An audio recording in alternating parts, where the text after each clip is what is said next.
Oh, you're loyal watchers. My lawyer watch, my little Lawyer. No lawyers. fans. Whoa. I don't think they're my fans. I think I think they're trying to find reasons to fucking sue you.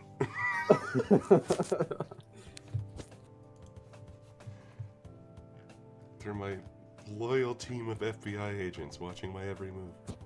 Whoa! Doe's dead for $1. Go the fuck to bed.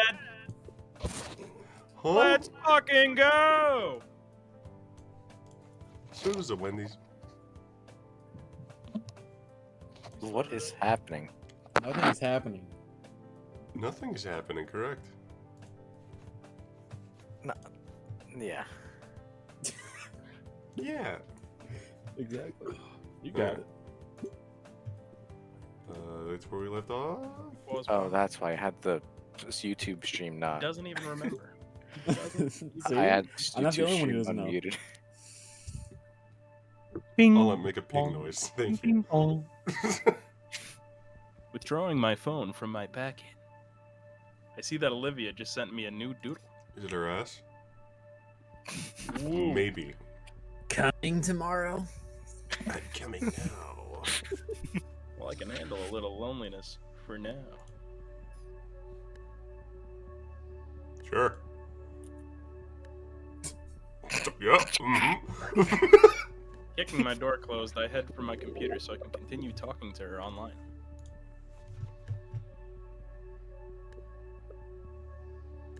I lose track of how much time we spent instant messaging and sharing videos, but by the time I check my computer's clock, I realize it's past midnight. I didn't even go through my typical routine of checking for updates to my forums and blogs. Shoot, I'm gonna be exhausted tomorrow. Totally worth it. Totally. Get your mouse out of the middle of the screen. You shut the fuck up. What's this snooter on about? The next few days went very similar to the first. Visiting the Payne residence and hanging out with Olivia's family became my new routine after school. On Monday, I got around to shoveling the snow off the driveway like Randy had asked me for. I can't speak because I speak Russian. It was laborious to do, but it felt good to get it done. Felt even more rewarding when Randy thanked me with some sashimi he had mentioned during the weekend. Can they eat fish? Eventually, I'd gotten in the habit of leaving sticky notes for my parents, letting them know where I was. Like they gave a shit. Not that they care too much, as long as I'm home by bedtime. You get to bedtime. Bedtime. I won't lie, spending most of my afternoons watching Vinny and Damien yell at the TV wasn't particularly entertaining, but Olivia's presence was enough for me. On Friday, though, while Vinny and Damien were preoccupied by a foam sword duel in the backyard, I decided to plan for our date. Holy shit. The weather that weekend was supposed to be warm, and I managed to convince Olivia that this would be our last chance for a real picnic. That only leaves the location. Holy exposition dump. Thank you. Love that one. I'm just glad they didn't like put us through all that like in roll time. I got ready for the date. That's what you had. We've been arguing well into the night over text, trying to decide where to go. I think the beach would be nice. Are you retarded? What? No way, the marine layer will screw with the weather. How about we go back to the arcade? An arcade picnic. Seriously? That place smelled horrible. Haha, you're right. There's nowhere worth going in Volcadera Bluffs anyway. Volcadera Bluffs, huh? Should go to Dynamos. Does Volcadera actually have bluffs? Yeah, dummy, the place is named after them. Have you ever seen them? No. Sounds perfect then. Those are ages away. Come on, it'll be fun to get away from home a bit. Fine. Hey. We'll be over in the morning then. Okay, sure, nighty-night.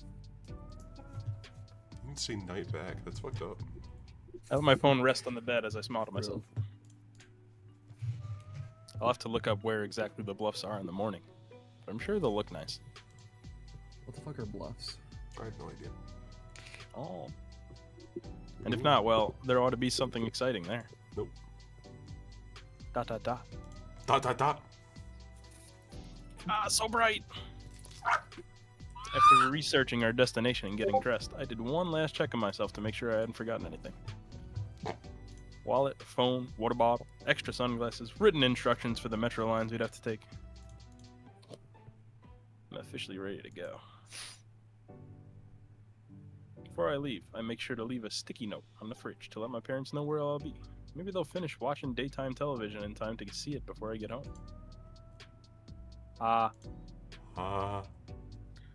It's only a short trip to the closest station to Olivia's neighborhood, and a short walk from there to her house.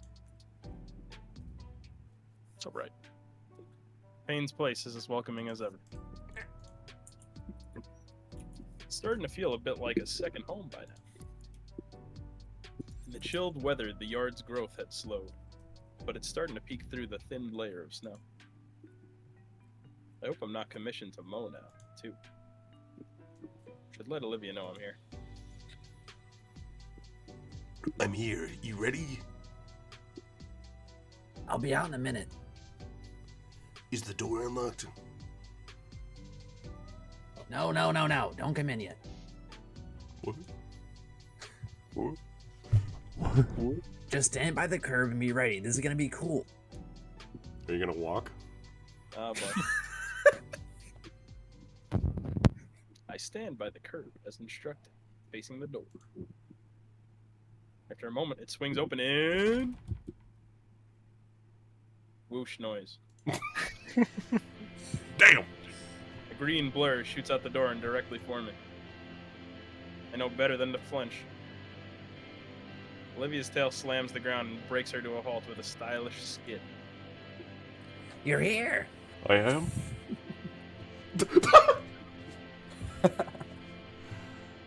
And it looks like you finally got your wheelchair.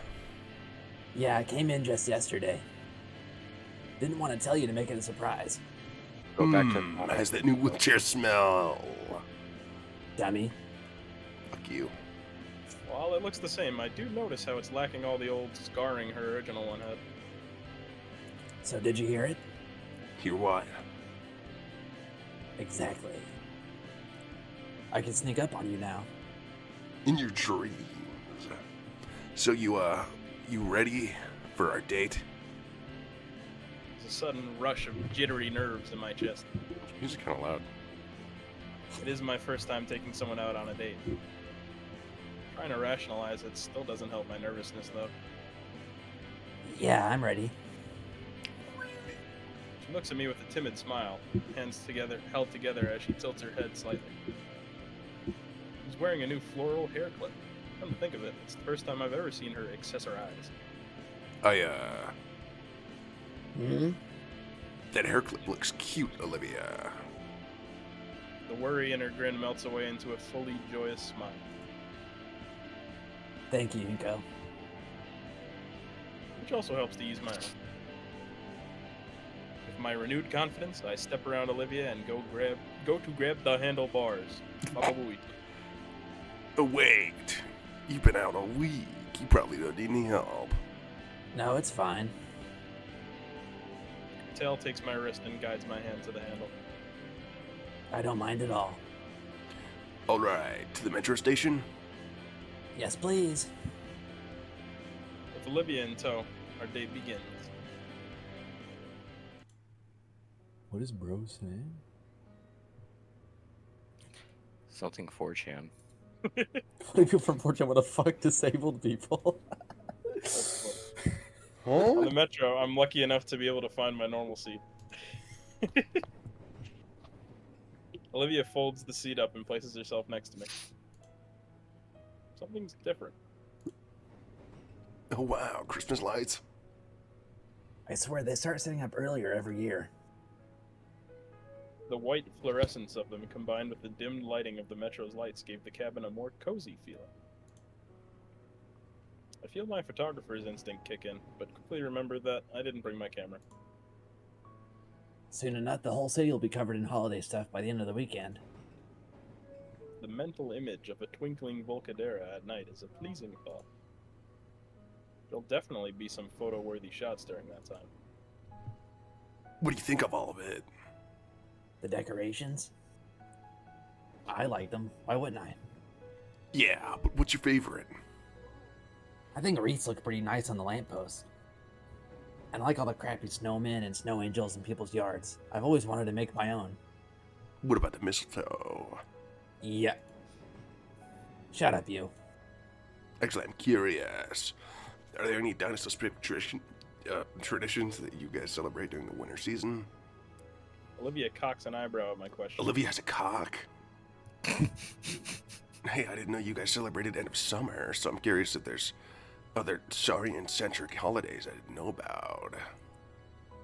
Nope, just Christmas or whatever holiday people celebrate around this time. There's probably no dedicated one out of spite of the cold. That's fair. Now, I can't help but think of doing some ice skating with Olivia. Surely there's wheelchair access for it, right? Bruh. Throw her across the eyes. She'll spin. I look down at Olivia's wheelchair to imagine how it'd work when something interesting catches my eye. Her penis. There's a small compartment underneath her seat, almost like a cubbyhole with some things inside it. What's that? Oh, I decided to bring my sketch pad with me. You know, since it's my first time going to the Bluffs, I wanted to draw out the scenery while we're there. Maybe I shouldn't have. No, that's completely fine. I was just thinking how I should have brought my camera for the same reason, so I'm glad one of us came prepared. As long as we enjoy our time here, that's all that matters. You're right. Olivia takes hold of my hand as she rests her head on my shoulder. I just prayed a little bit. Eventually, the metro arrives at our destination. After disembarking the train and leaving the station, my digital map indicates the park is still about a block away. As we make our way there, we soak in the sights of this area of Volcadera. Just like Olivia predicted, many of the surrounding buildings are getting decorated for the holiday season. Are they? I've never been around these parts of the city before. Only seen them on car trips. So this is a first for both of us. I can only imagine what it'll look like once all this is Set set up. Start doing this again. Yeah, maybe we could come back here to visit once it is. I like the sound of that. We enter into the park's main parking lot. Looks like there's a decent amount There's of not even a filter on this one. We gave which up. is surprising given that it's still relatively chilly. Then again, such a prominent landmark in the city would still draw in a crowd, even with certain weather conditions. Ooh, there's some food trucks. That'll cover the picnic part. So Looks I like they think got a decent variety of things. Taco sandwiches, chicken. Shoot, looks like they have a bit of a line Coffee, to them. Cheetos, chicken. Coffee, Cheetos, chicken! Plenty of time to do other stuff. Not very hungry yet, anyway. Glancing around, there's a few gaps in the tree line with trails heading into them. I'd wager they're nature trails, maybe bird watching. Do you want to try one of those trails? Olivia looks almost disappointed as she glances between me and the food trucks. She's a fat bitch. That What a bitch. Bitch. We could grab a snack first before we head in if you want. She simply shakes her head. SMH. I can wait. Plus, I don't want any arm cramps on the trail. Alright then, let's go. Arm cramps. From spinning her wheel. Olivia and I head toward the sign indicating where the trail begins, leisurely walking across the dirt path. The mood is somewhat dampened by the hikers to our front and back, but it doesn't make the natural landscape any less calming. Honestly, I wasn't sure you'd agree to this. What, a date? No, the hike. You don't seem very interested in nature. Well, I normally wouldn't, since a lot of places outside of the city aren't built for people like me. Cripples. But I thought it'd be nice if you were here. My heart flutters for a second. I'm glad I did hear you say that. I think it's a nice break from how busy everything else is. Out here, it's just you and the world, isn't it? Yeah, I can see that. Plan on sketching out any landscapes? I was planning to before we got here, but I think it'd take too long. Just a sketch then. I'll think about it.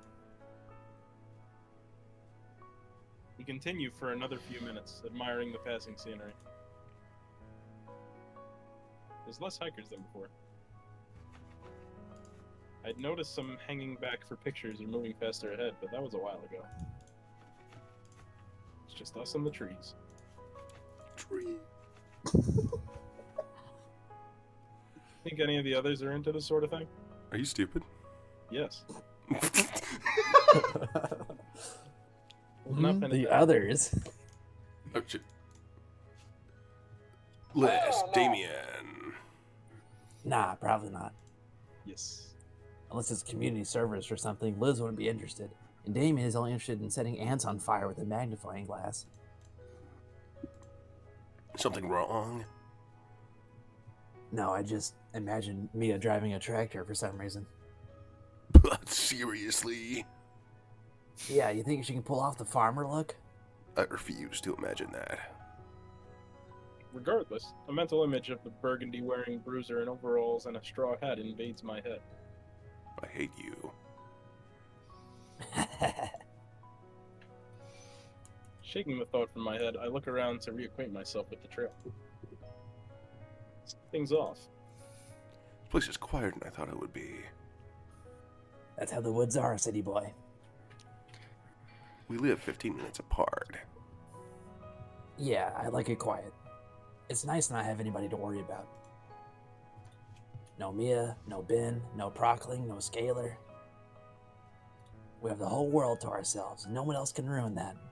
It's a good way of looking at it. I pat Olivia on the shoulder, and she lets out a low groan as she rests her head against my hand. Are you tired already? No, just enjoying us. It's kind of gay. If it wasn't a cloudy day, I'd think my face was starting to get burnt. Another several minutes later, and we're still going strong. Are you still doing okay? Yeah, I'm still good. Still a bit bit surprising to see how your arms don't just give way from pushing yourself so often.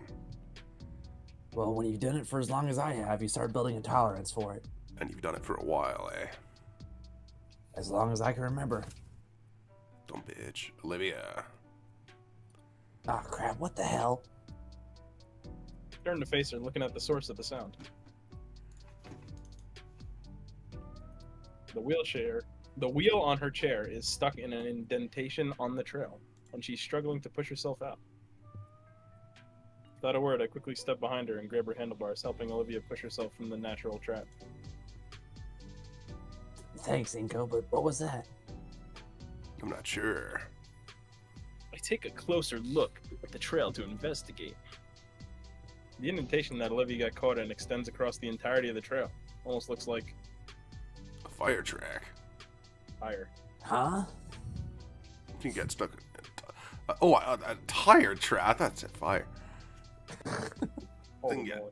Shut up. I think you get stuck on a tire track. What's a tire track doing on a hiking hill? Maybe somebody got lazy. This place is supposed to be pedestrian traffic only. Maybe I feel throw a that bitch wave in a of wheelchair. nervousness overcome me as I glance around the breadth of the trail. Why is Get he ran over. Why is he freaking out right now? When's the last time we saw a sign? Aren't there supposed to be maps around here? Where is everybody? You retard. We're lost. The realization dawns on me. I have no idea where we are. Huh? Dude, seriously? I thought you planned this whole thing. I thought we were following the signs. Well, we need to find out where we are. I don't want to die out here. I'll eat you first. Yeah, this leads somewhere, right? If we keep going, we'll find something. Can we turn back? Risk getting turned out around more? We can't be too far from something. Just follow the tracks. Okay, I trust you. Stupid bitch. Last mistake. With that beside, I lead the march along the trail that we're on.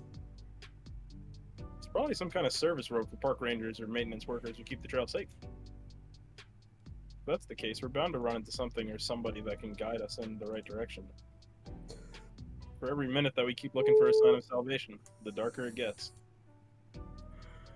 Olivia suggested that I use my phone to find the right directions, but the lack of bars throws away any means of traversal guidance. So I keep reassuring Olivia that we'll get out eventually.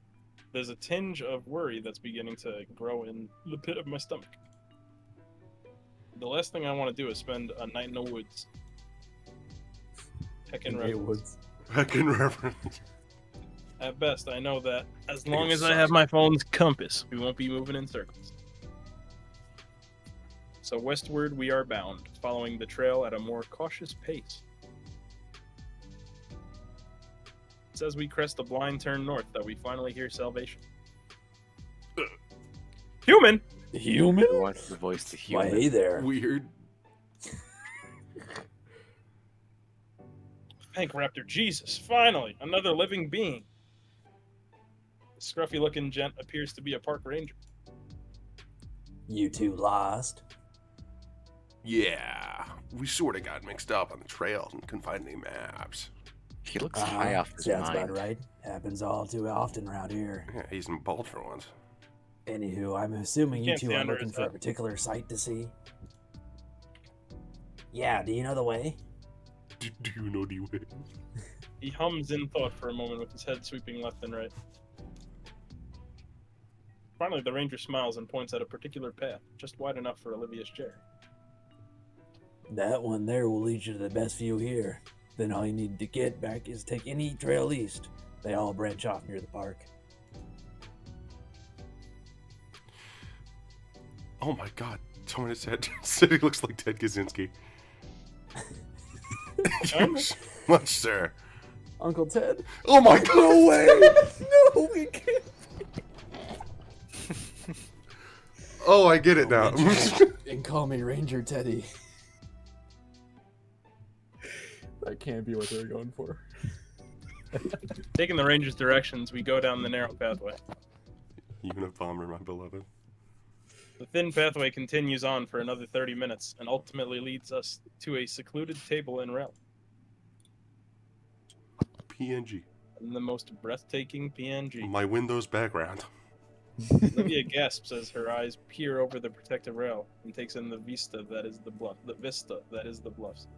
Over the edge, I can see a number of branches jutting from the cliff face, and past that, the ocean laps at the base of the bluff. So a bluff is a cliff. I guess so. While I look below us, Olivia's eyes lock onto something further away. I follow her eyes and... Wow. Whoa. I'm really regretting my camera now. Because what I see, what we can't see, because I'm not going to show it, it's a 1 in a million shot. Taking a spot on the rickety wooden table, I feel it groan beneath me. The spot must have been one of the less trekked to. The stuff here is in such disrepair. Knowing that, I feel that the spot is more private, Yes. like our own little view of Volcadera. Hey, Inko. Yeah. She holds up a sketch pad, giving me the sweetest, pitiful look. Do we have time to... Oh yeah, of course. I'm sure we can manage to get back as long as the sun is still up.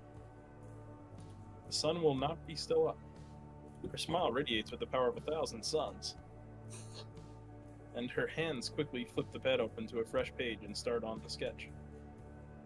Compared to her deliberate strokes when painting or doing calligraphy, her sketch pencil moves in a quick, rapid strokes. Funny. Her head is constantly moving between the page and the cliff view. And her eye carries an ember in it, akin to when we'd gone to the arcade. As Olivia is engrossed with drawing the beautiful bluffs, I'm engrossed by the beautiful girl's drive to create. Still, time passes and the sun slowly moves lower and lower. A cool gust of ocean air blows over us, and I see the shiver run through Olivia. Checking the time, it's only about 4 o'clock. I curse the short winter days because Olivia is out of time. Olivia. Almost done. Page is almost fully used, showing a very rough duplicate of the cliffside she'd been focused on. Her final touch was to add a simple signature in the only blank space she had left, holding the full drawing up in triumph. Wow. Yeah, too bad I don't know, right? show it. The sheer smugness radiating from her grin lasts for all of a minute. Wafted away by another ocean breeze that makes both of us shiver.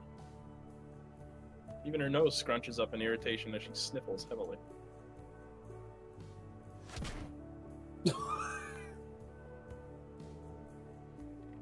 Red sneeze. Sneeze right. Oh yeah. Damn. Holy shit, that sounded like a fucking shotgun. Kind of more like Toad. Especially as it bounces off the cliff wall. I think she even managed to spook the seagulls nesting in the branches down below. Bless you. She grumbles her thanks as she wipes at her irritated nose. You okay? Yeah. She sniffles again. Sea air just sucks. The atmosphere is cooling rapidly too. We should get going then. Some more food would be good. Not yet. She sees my questioning look, she continued. I want to see the sunset first. You sure? That means we'll have to take the pet back in the dark. We'll be fine. As proof, she shines her phone's flashlight at me. All right then. I think we need an Inko personality change. Fuck off. It's been too long. I'm out of voices, buddy. Please. I'm out of done. voices, It's buddy. Johnny- Two streams, Johnny you doing Bravo. that fucking voice. I'm fucking Rock. like, buddy, we have 5 It's over for me. What Instead fucking... of going back to the bench, I stand beside her at the guardrail. Slowly, the sun starts to dip, as if sinking into the sea. Just watching the world move on. Simply me, Olivia, and the wonderful view in our private little spot. Fingers gently wrap around my hand, and I reciprocate until our palms are interlocked. At last, the sun crests the horizon completely, the last ray of light illuminating Olivia's tiny smile. ...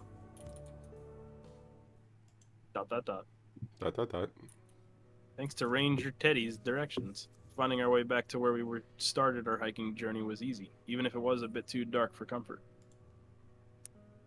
Eventually, we make it back to the parking lot, just as the street lamps are turning on.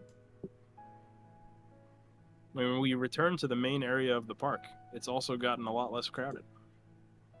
Some of the food trucks have called it a day and left as well. We're not cutting close to the last metro home, right? Yeah, the last one will be in an hour or so. Ew, I was Damn. worried I was taking too long. The park is gone. Then we have to stay overnight, alone in the wilderness. I want to check out these food trucks now. You here? Fat ass. Heard that. Looks like some of the food trucks are still around, probably to draw in the late night crowd. And there's practically no lines for them either. Let's see what sounds good to eat right now. What are you craving, Liv? You're gonna make us choose. Olivia? I glance over to see that she's looking over to a nearby playground. Not the children! Don't eat them! She looks a bit derelict, having endured the outside elements for who knows how long. Something catching your eye?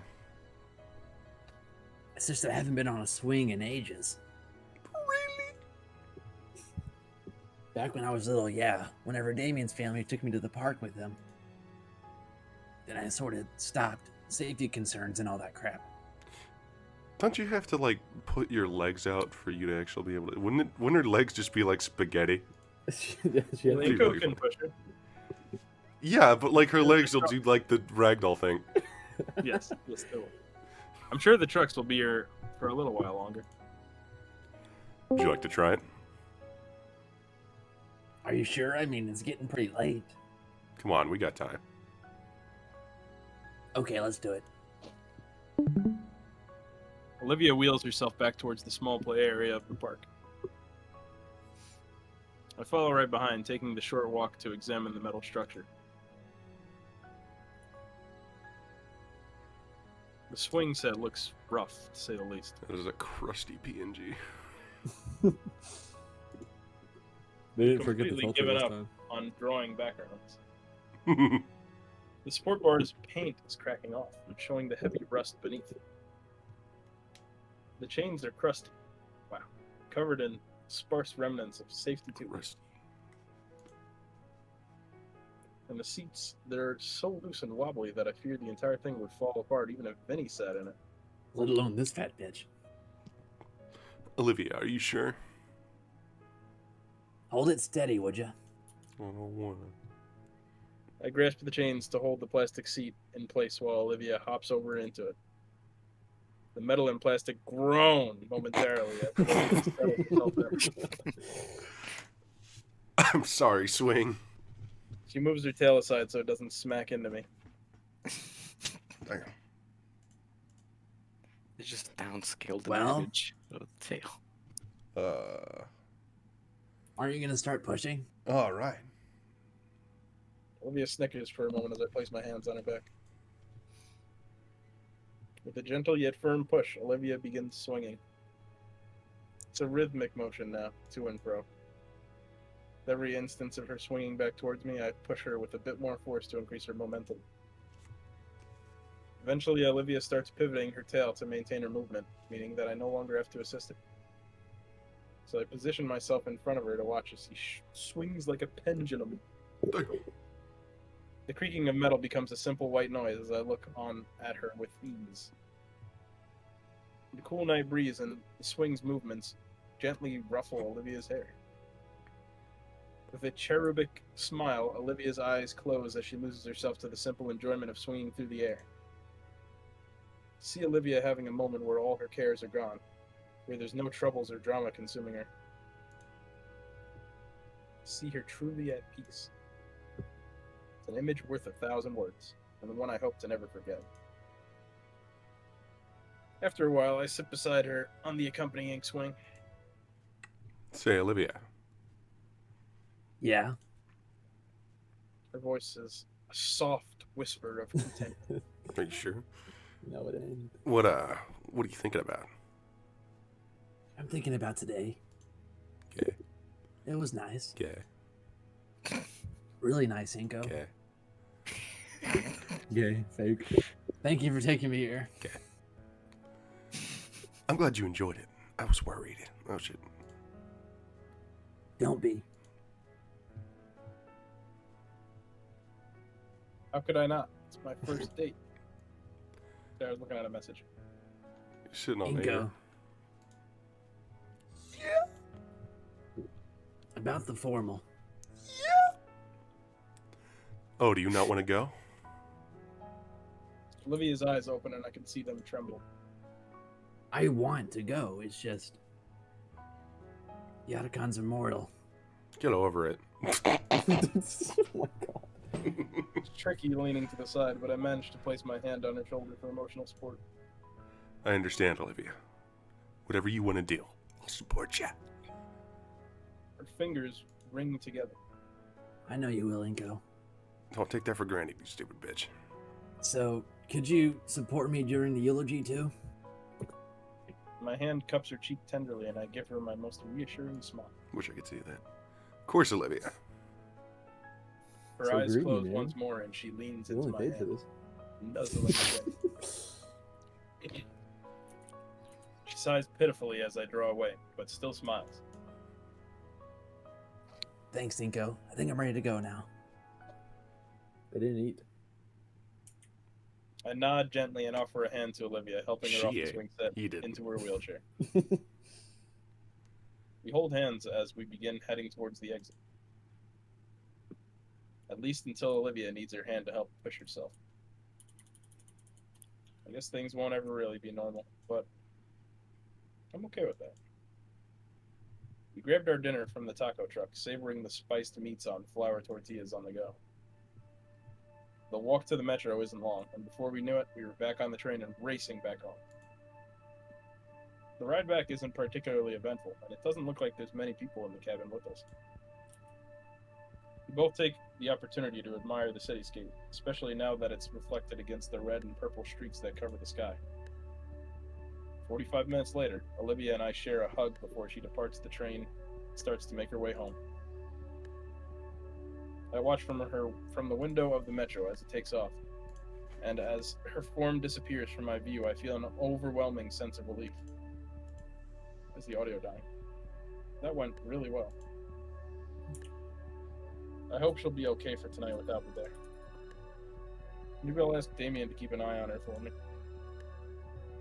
She'll stop worrying so much. She'll be okay, I'm sure of it. And then she dies. Foreshadowing. It's December. Winter in Volcadera Bluffs is officially here.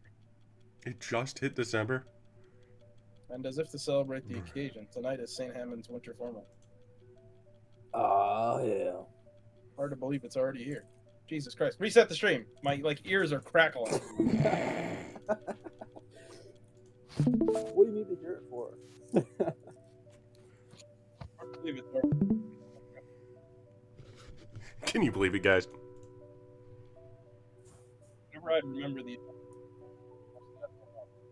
Your mic is fucked, bro. I can't even understand you.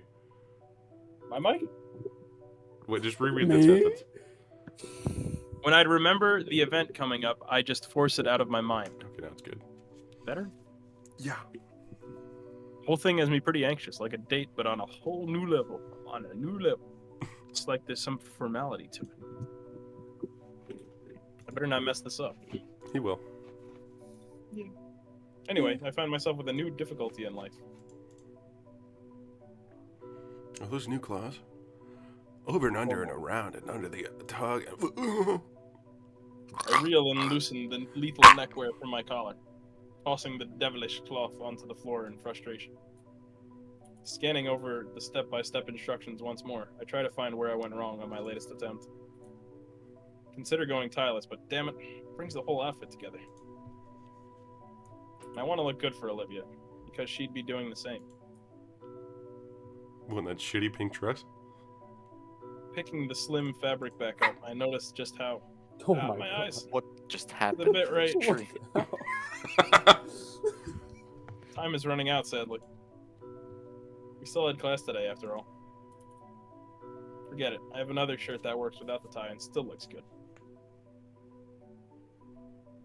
Black, really?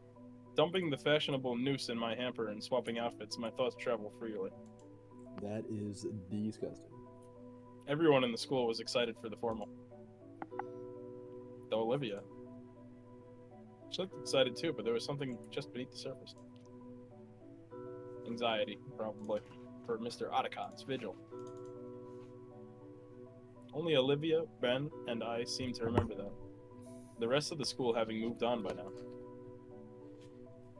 Ben had kept pestering Olivia about her speech, insisting to know what she'd say. The only thing that kept me from pushing the stucco away was the fact that Mia would still give me the evil eye from the distance.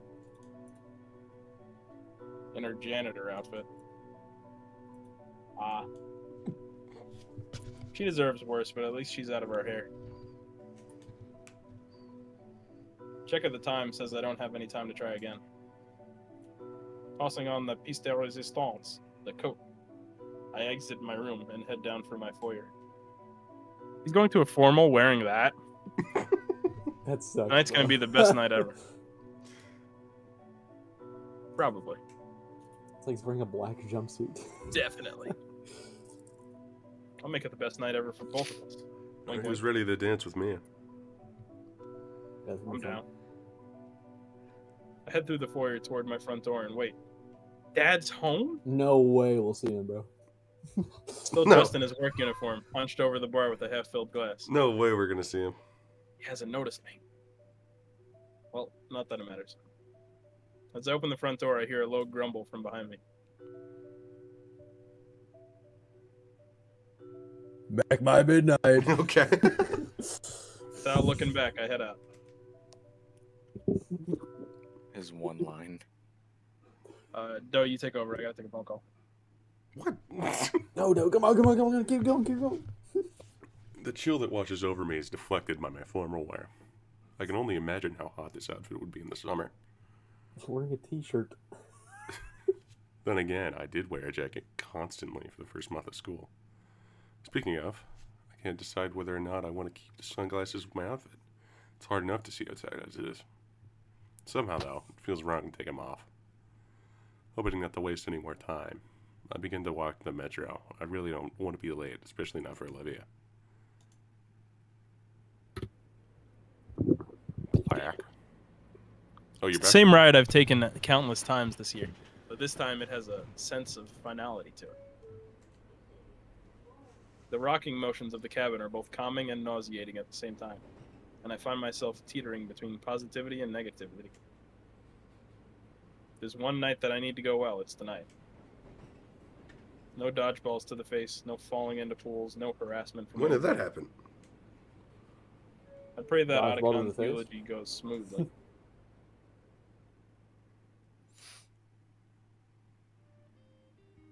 Aw. I find comfort in the routine walk from the metro to the Payne residence.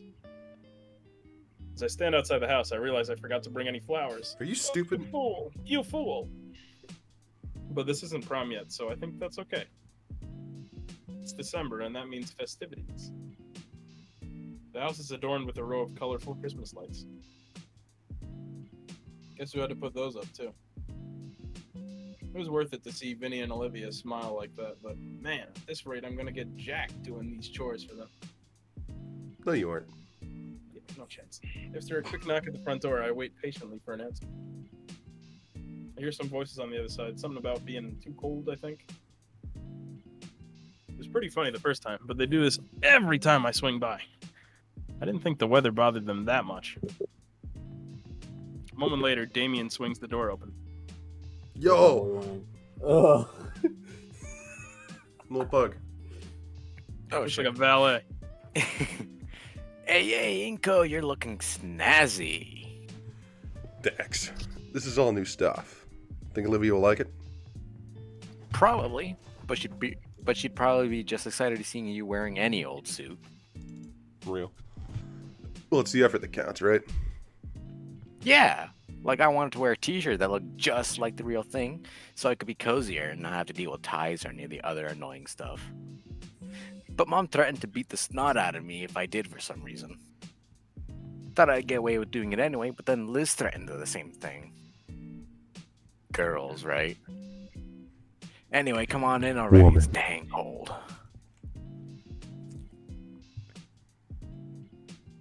Slams the door behind me when I step in. The inside is also decorated for the holidays. Not like they draw it. Sophia must have spent hours decorating, as the living room is a tapestry of Christmas spirit. Look how Christmassy this is, guys! Holy So fuck! festive. It even suffuses the air with Okay. the They internal couldn't even heating drawn one Christmas tree. mixing with the scent of blah blah. I'll have to ask her later to take pictures of this beautiful holiday scene. Bro. Really? Do they really have to do that and then show Whoa. nothing? Liz tits. Oh, it's like Naomi's outfit. Yeah. Liz and the Paynes are all sitting in the living room.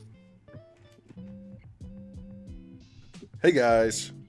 Guess that's it. God damn it. Inko, Hurry up! is it true you ordered a... Shush! I think it's supposed to be a surprise for her. Oh. Thanks again, though. It's crazy getting one of those. Yeah, Olivia's gonna love it. I really feel like we should have pitched in more, though. Don't worry about it. This is my idea. All right. Nice suit, by the way. Why, thank you. It's not a suit. It's It's a shitty fucking jacket. it's a t-shirt and a jacket. A flannel would look better. Damien nonchalantly takes the seat on the couch next to Liz and wraps an arm around her like it's no big deal. He'd look awesome in a blazer, but he doesn't understand that. Yikes! Damien looks at me and flickers his eyebrows. He knows what he's got. What a player. I should try that with Olivia. What a player. Mrs. Payne can't hide her excitement any longer. Oh, that's precious. My little boy's all grown up now. Mom. Now, Damien. It's your parents' God-given right to tease you. One day you'll be doing the same to your kids. Blah. You guys better not be like this all night. Where's Vinny when I need him? Vinny's with his karate team. They're having a big sleepover. Not risking our little rascal messing up anyone's outfits before the big night. Oh lord, yeah. The idea of acid on my evening gown, I just die. Damien sniffles dramatically. Oh, stop it. What the fuck? So, don't worry. Olivia's just getting ready. Mrs. Payne's voice carries a tone of worry with it. Turning to her, I see the older woman staring at Olivia's door. How the fuck is she gonna put on a dress? What is it, ma'am? She shakes her head with a smile, just shy of uneasy. Oh, nothing. I wanted to make sure that I want to make the night extra special for her. So I decided to break out my old sewing machine. I'm illiterate. We were going to tailor the dress together, but Another shake of the head. it's fine and go. Was it though? What's it though? What if it isn't? What could I even do if it wasn't? I nod and lean back, letting the small talk between everyone else continue. My concern only grows heavier as we wait, though. And inevitably, honk noise. That must be your ride. Oh dear. I'll go and hurry Olivia along then. My voice is quick to cut her off. I'll check it. All eyes are on me, questioning why, Inca. I'll check. Damien, Liz, can you hold the driver a bit?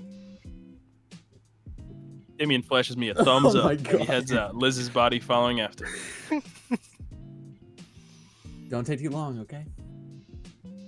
Her head departs at my nod. Why am I going? Yeah. I don't know. What if she's getting dressed, dude?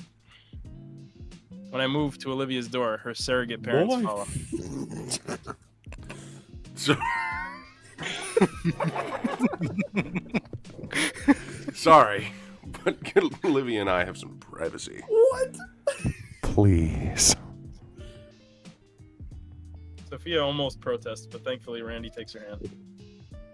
Better hurry. That driver won't wait too long now. Why the fuck is he doing that? They walk into the kitchen quietly, whispering to one another. My knuckles tap on the door just hard enough that Olivia had to hear it. Another couple taps. Olivia? My fingers wrap around the handle of the door and twist. You're naked. He fucking hung herself! Ah! Pushing the door open, I'm greeted by sheer blackness. In The sound of my blood pumping is in my ear from Olivia's weak voice. Quick as lightning, my hand finds the light switch and flicks it on. And I see... Yeah. Oh. Hey. The relief is so powerful I have to steady myself with a hand on the wall. I don't know what I was expecting. You ever seen DDLC? But Olivia's okay, just... You're not dressed. wrong words. Olivia sits atop her bed, still in the clothes she wore today in school. Not the handmade dress that's on her wheelchair. It's eerily similar to a month ago, how she curled up in her sheets, with wadded up paper once again spread all over her bed. The only difference this time is Guts sitting in my spot and chewing idly on one of the pieces of paper. Olivia picks him up, nuzzling comfortingly into her plush pet. What's wrong, Olivia? The rat is set down with a heavy sigh, and Guts scampers away. Slight. With my spot freed up, I sit next to Olivia. I pick up one of the crumpled pages and unwrap it. To call Mr. Otacon a teacher is to be unflattering. He was above and beyond that. He was beloved to all. The next line is crossed out. The rest of the lines are crossed out. They're all variations of the same few phrases put together in every possible combination. Strike-throughs grow increasingly more aggressive, with each line deemed unworthy. Pick up another sheet. It's the same thing.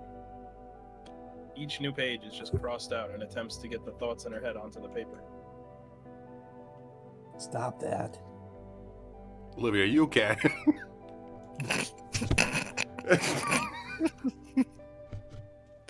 Fucking stupid questioning.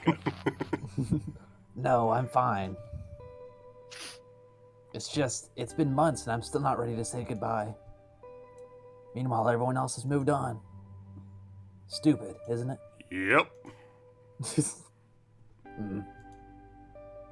You don't have to give a speech or anything if you don't want to. Olivia sags and sways until her head is laid softly on my shoulder. I feel her fingers intertwine with my own, and finally allow her anxiety to escape with a heavy and slow exhale. Why does your face look like that? It's really A minute of tranquility is then shattered by a blaring horn. What is that? Ah, crap. Ah, crap. I take my phone out to see the half-dozen texts from Damien and Liz, all of them expressing my need to hurry up. Go without us. Some came up.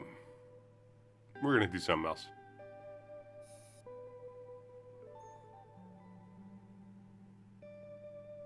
You know, no.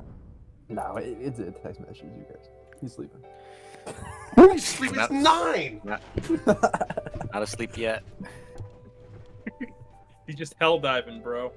The weight off our shoulders, I let my phone fall into the bed next to us, if he could even get in the fucking game. I told them to go on ahead. God, Inko, I'm sorry. You don't need to apologize. Now, you spent all that time getting ready and not to even help me with the dress, but I can't do anything. Come on, Olivia. Don't worry about it. I don't need to go to the winter formal. I just need time with you. And we could still do that. Still, I don't want to sit around here again. What if Anon put both hands in a deep fryer and gouged out Mia's eyes? Herm.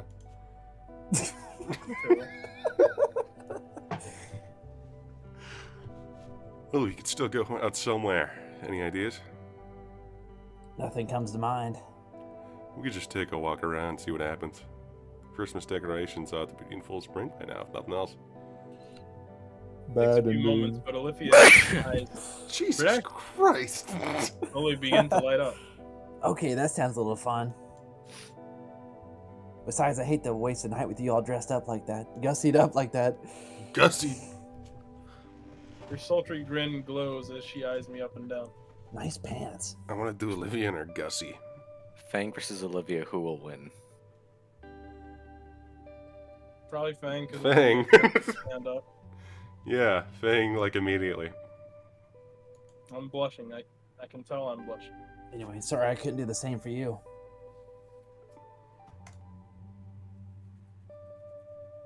It's fine. I'll find an excuse to make you wear it later. You want to go now? Yeah, could you help me up? No. Thanks. Stand up from the bed and bring over Olivia's wheelchair, helping her into it slowly. Let's go. Grabbing the chair from behind, I guide Olivia out of the room and through the deserted townhouse. On the metro, it's strangely emptier than normal. Lamau.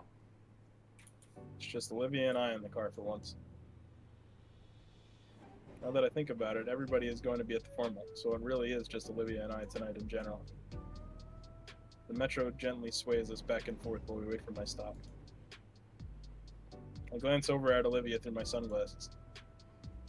She's turned back, staring out the window, drifting through her own head as she repaints the world in her image. She does see things differently than most. It's a gift she should treasure more.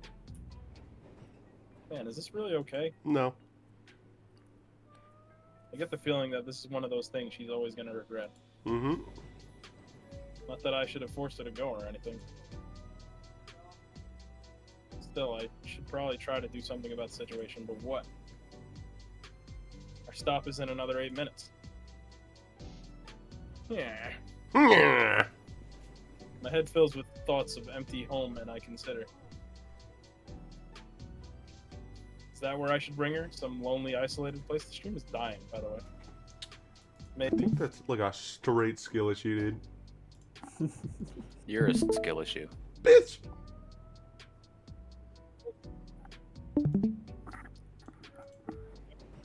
FPS again or something? Huh? Slapdash plan. I said, do you have it at 60 FPS again? Is that why? No, I have it at 15. Jesus Christ. Yo. A slapdash plan forms in my head. Pretty stupid, honestly. It's just Olivia have jaundice. And I'd be making it up as we go. But it'd be infinitely better than just letting Olivia hide away more. 5 minutes. Olivia doesn't seem to be paying attention. Her head is turned, eyes focus on passing scenery through the window. She probably expects me to tell her we're at my stop. I can feel the train slowing down, just a bit more. So I stay silent and turn my head towards the window too. Guess she must be deep in thought, because even as the train stops at her station, she doesn't budge. The moment of truth. The doors slide open, and then they shut. The train continues. We're now in untested waters. The train takes us to an unknown destination. Hope it's a good one. Stream froze for a second for me, that's why it took so long. After a few minutes, Olivia comes out of her reverie confused. Reverie. Reverie? Wasn't that our stop? Reverie? Oh, No, was it? I'm stupid. Whoops. Oh well. Well, Inko, it's gonna be hours before it loops back around. Well, we can get off the next stop and wait for a different train. Take a taxi back. No biggie. You don't seem that surprised. Well, I'm looking at it like an opportunity. We can do something neat, something neither of us are expecting now, right? Yeah, I guess. I think that'd be cool, yeah. The metro starts slowing to a halt. I squeeze Olivia's hand. Adventure. Yeah, adventure. Doesn't seem that excited. I gesture out the door in a Probably polite get mugged ladies and first left manner. Then I start pushing her once she's away from the wall. The cold December air hits like a brick wall. Jeez, it's freezing. Chase! We exit the metro onto a carefully placed stone path. The district is enchanting. Older buildings of faded stone and brick with colorful lights casting them in a magical glow. Older, but well kept as we move along the cobblestone road. I feel as though Olivia and I had gotten off the train in another time period entirely. Gas lights decorated with tinsel replace the modern street lamps that normally light up the sidewalks. Girl, keep Gate Boss. The difference between this place and the rest of Volcadera is night and day, and manages to invite an even cozier feeling of the holidays. Whoa. Oh no. It's the city's old financial district turned tourist spot. Hard to believe that it's managed to stick around after all these years. You been here before? Dad took me once. So what do they have around here? Just some restaurants and stops, usual stuff that any tourist spot's gonna have. But I think there's a few small art exhibits around here too, if you want to see those. Sounds good to me. We continue walking down and admiring the district side by side. There's a few other dinosaur folk around the area, but it's noticeably clear that they're well wrapped for the sake of heat retention. Thick coats and puffy jackets were the primary apparel, with some added scarves and beanies to further aid in keeping warm. Though, even with it being purely for necessity, there's clearly a winter fashion scene to take advantage of. Small but noticeable chattering noise pauses my current train of thought. I look over to Olivia, who's doing her best to stop herself from vibrating in her chair. Only now does it dawn on me that Olivia's hoodie is the one thing shielding her from the frigid climate. Hold on a second. Quickly undo my coat and drape it over her. Thanks, they didn't draw it? No, they didn't. That's right. It's worth getting my ass handed to me by Snow Miser if it means keeping her somewhat protected from the cold. Shall we? Chad's After a bit making more fun walking, of Inko's shit fucking outfit. we find ourselves in they front of should. a quaint bistro. Beast. Thinking about it, I am a No bit excuse hungry. for that shit, dog. There are a few tables inside, but the outdoor seating looks relatively open. And there's even heat lamps near each table.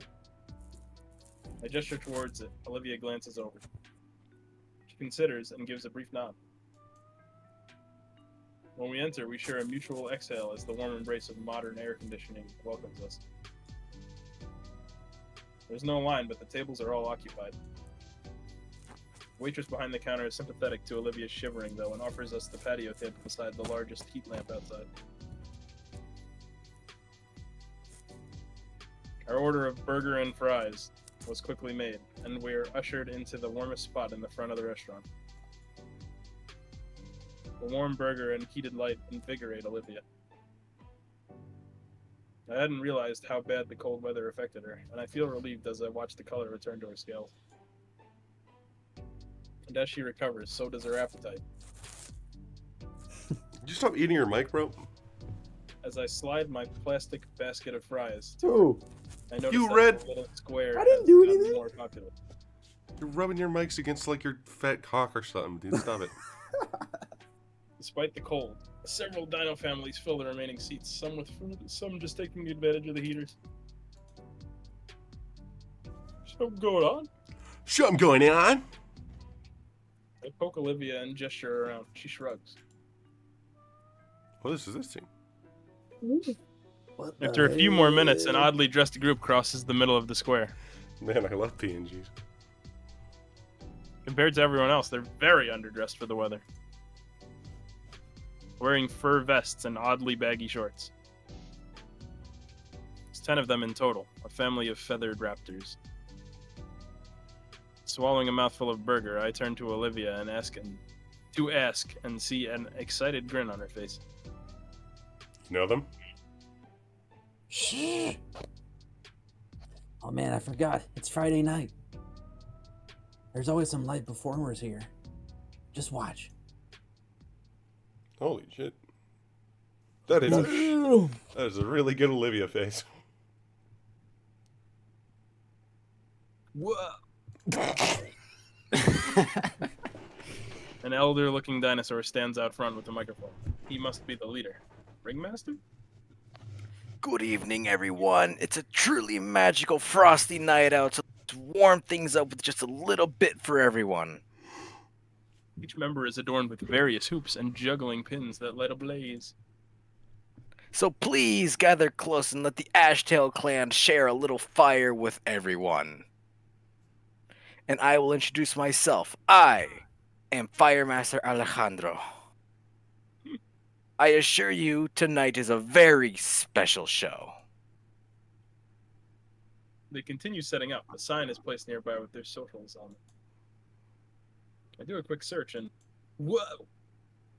These kind of numbers, they must be quite the spectacle to garner an online audience of this size. They have 800 subscribers. Several children tug away from their parents and sit on a perimeter set with rope one of the members had laid out. It makes me just a bit nervous, but they're professionals, I hope.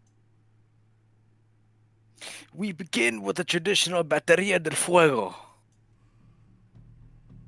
A drum beat starts playing from a nearby amp. It's a steady, strong beat, no doubt meant as a metronome for the group. After a few seconds, the troupe begins dancing. Rod spun a flame, creating wheels of fire that ran about the square. Why does she look like that? That's awesome. The crowd cheers as the embers sweep by them. The Fire Master, a grandfatherly-looking dino, is the wildest of them all. He wields a pair of chains, the ends of which are ablaze as he spins them about with reckless abandon. That man alone is a veritable firestorm among the rest of his troop, even going as far as to let the fireballs bounce off his body to create even more unique flaming shapes. My steak fries sit abandoned, as Olivia is entranced by the live performers, her silver eyes wide as she takes in a particular performer as he twirls about with flaming fans. Actually, looking at all the performers, they're all raptors. It's a family troop. Indeed, all 10 fire dancers look to be a single large family. Though there were some minor differences between them. The biggest one being small flourishes in their vest and prop. The tempo of the beat hastens and the spiraling fire dancers move around their elder more swiftly. And then all at once the drumming halts, and performers bring their fiery props to a halt before them. The older leader's chains swing straight up, the twin fireballs hanging over him for a split second. The blazing orbs descend and... Bam! Whoosh! All the raptors exhale into their props as the fireballs crash into the earth, creating a great gout of flame upwards and of a bomb blast, a big explosion. The fire recedes and the members of the troop regroup, the It's like his ringleader once hairline. more taking front and center. Wish we got to see that. That'd be cool. There's applause. There's a lot of applause. I didn't even realize I was clapping wildly until I felt my palms sting. The elder dino motions for the crowd to quiet down, and once we are all silent, he makes to speak. Thank you, thank you. His accent is as thick, and his tone gravelly, further showing his age. For those who are new to us, we, the Ashtail clan, the Ashtail family, The other 9 members hoop together, blowing smaller flame pillars. have been in these mountains since time immemorial. He saunters around the open square, casually twirling his chain as though there weren't a softball-sized fire at the end of it. Generation upon generation, we have entertained visitors to Volcadera. I, Alejandro Ashtail, am the seventh head of the family. He pauses to let the crowd take in the information and then struts back to his family. There's murmurs, and even the other performers look confused as he wraps an arm around one of the female performers and moves back to the center with her. And this is my granddaughter, Michaela. Michaela? Thanks. Michaela. Who cares? Alejandro pushes the young woman forward, a slightly taller but more lanky raptor compared to the stocky leader, which Doe will also voice. She looks about No! to Bro. Greetings, my friends. Tonight is also a special show for another reason. It marks the 25th year I have led this group. It is quite a lot, is it not? Hard to tell when you're getting gray hairs when so much of it tends to singe right off. He pauses for a chuckle from the audience. However, the sounds of time stop for no one. So, that being said, it is time I step out of the spotlight and give the new generation their time to bask in it. And as I take my leave, it is a great honor for me to declare that she will be joining the ranks proper. Gianni. I have taught her everything she knows, and I am proud of her. So please, welcome her in and expect great things from her. And for she will be inheriting the title tonight. ¿Qué? The entire family is whispering to one another now. This isn't staged? Ah, Michaela, you are of age now. 25 years to this day, my own grandfather had bestowed upon me these chains of leadership on this very spot.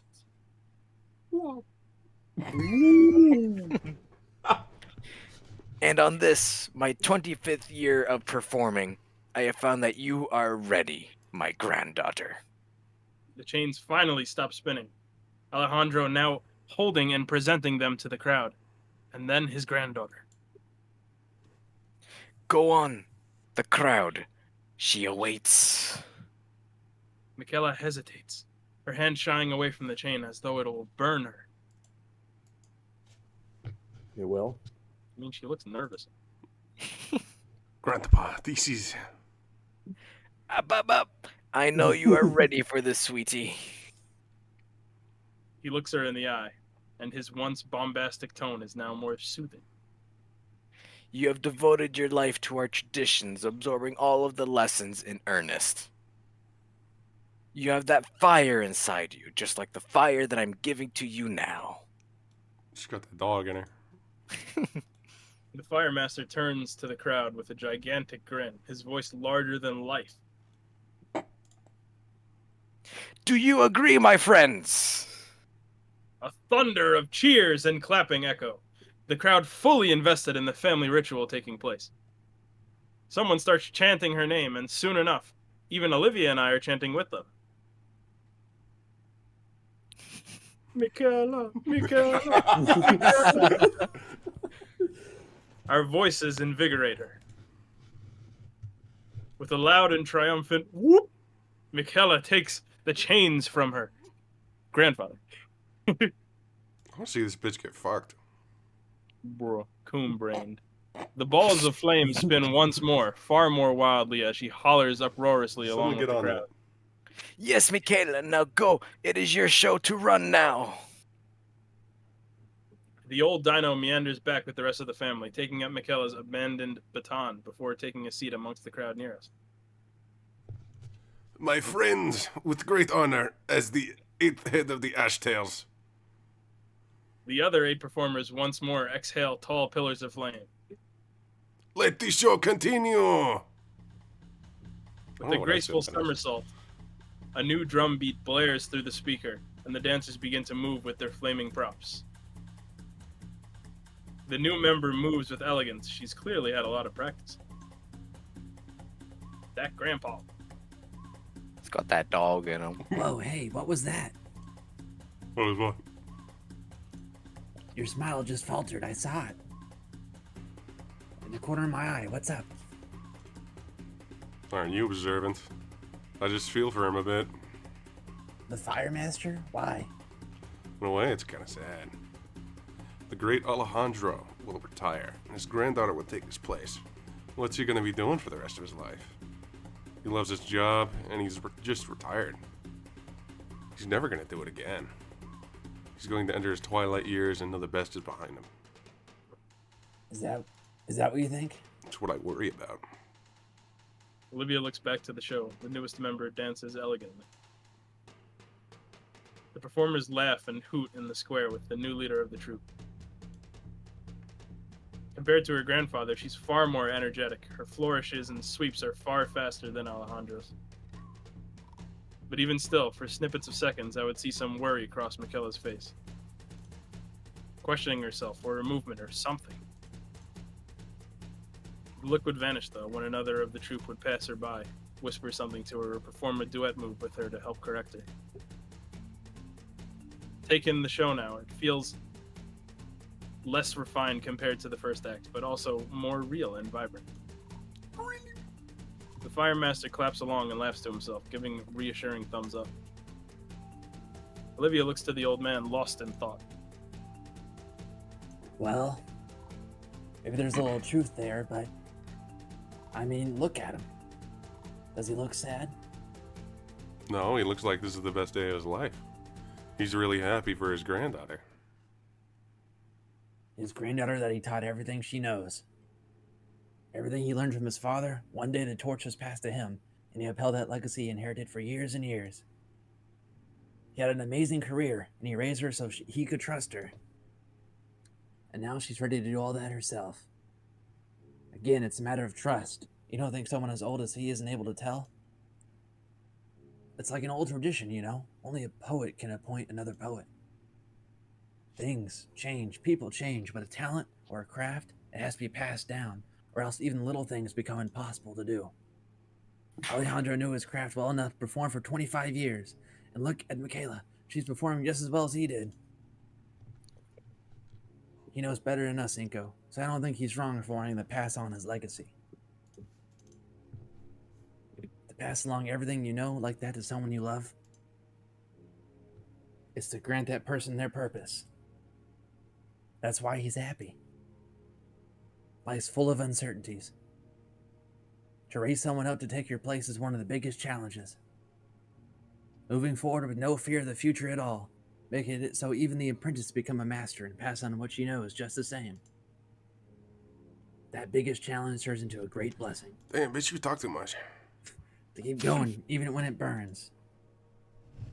Always moving to a final victory. And in the end, he won. Starts with one thing. I wipe the tear from her eye. She leans into my hand. Somewhere in there, something changed. He started referring to two people. I want to tell her, but she knows. I think I'm ready. Inko? Inko! The fuck does this look like? I'm I got afraid. Inko, I'm gonna kill you. Ugh. I really can't explain it right now. It's more of a feeling. It's like a flame. Inko, I'm bored. I'm gonna kill you. We need to get back. What are you waiting for? Let's go. She yanks my arm and starts burning rubber towards the direction we came from. Olivia, go where? The formal, dummy. Well, She races off back towards the metro station before I can even finish my question. Wait. The eulogy? That's not my line. I take off after, the uneven cobblestone making catching up very difficult. As I pass the propped up sign, I stop, yanking out a 20 from my wallet and dropping it in the tip box for the ashtails. The little girl standing by it beams at me with a toothy grin. I'll melt later. I can't get distracted. Where is she? Aha! I catch up to her, still speeding toward the metro station. Is there still time? It's almost 9. There's time. We can make it. We can make it. Should we run back to get you dressed? Are you retarded? Olivia stops and skids to face me. It's the other way. We can't. Both our heads jerk sideways to the boutique we just stopped in front of. Our hearts skip a beat. In the distance, the familiar sound of the metro's arrival. We have maybe a minute. You got $200. Merry Christmas. Thank you. Thank you. Come on.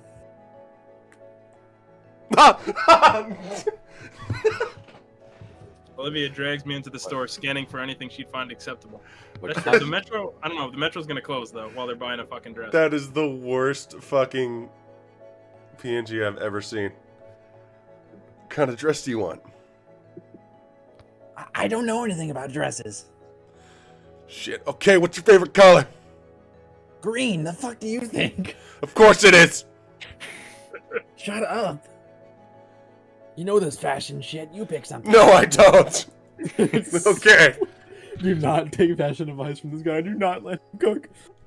Time slows as I scan the shelves, cataloging Not all cooking, possible he's dresses rotting. in sight. There's about 3 green dresses on display. The lime hard bust wiggle dress that looks something like I'd hurl on, and the grand verde dress, classic wrap dress, aged blah blah blah blah blah. Holy shit. The dragon kimono, wowie. Next. This is a little... Yes, it's beautiful. I'll take it. I toss it over to her, and she catches it. With the dress in tow, Olivia wastes 0 time and speeds right out the door with enough force to nearly knock me off my feet. I have to stop the shop owner from giving chase by hastily handing her the 2 Benjamins. Sorry about that. Give you Merry Christmas. Happy holidays. Olivia's still ahead, trying to put the dress on already and still move forward toward the metro. We're right there. Lift your tail. She understands and quickly shifts her tail in an upright position before I grab the handles and keep rushing forward. Right as the doors start closing, I muster all the strength I have in me and boost Olivia into the cabin. I manage to throw myself inside before the door could close on my foot. I slide Olivia to the side and stop myself on the armrest of opposing seats. I'm left breathless.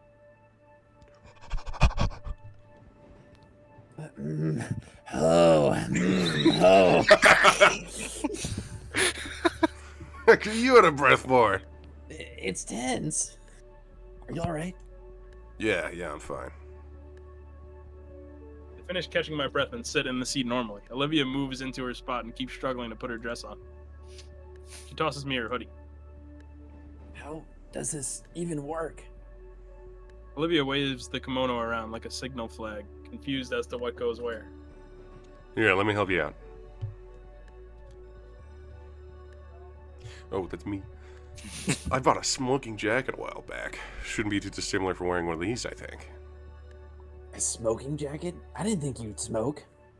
I don't. I just thought it'd be cool to have. Seems like that kind of guy. I help Olivia off her wheelchair and onto the metro seat, since that should make the process easier. Takes a bit of trial and effort, and a quick snoot tube tutorial, but we eventually get the Naga Juban and kimono on. Totally aced that pronunciation. Yep. After making sure all the knots are tied securely, and her tail is poking out of the accommodating slit on the back of the dress, I help Olivia back onto her wheelchair. Aw. Wee! Well, how do I look? Stupid. True. Take a good look at Olivia in her dress. Even though this was at the last minute, she still manages to take my breath away.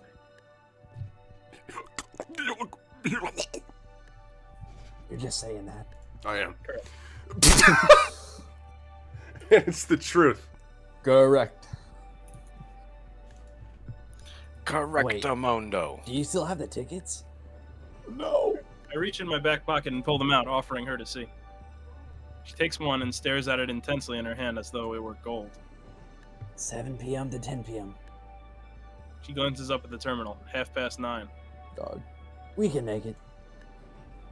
It'll be close. The speech might go over the limit, but Smeech. shut up. We can make it in the last minute. Okay. Olivia starts hyping herself.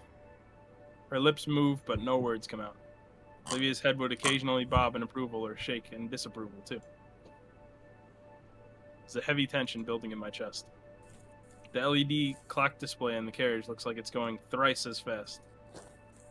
Can't tell if time is going too fast or if our train is going too slow.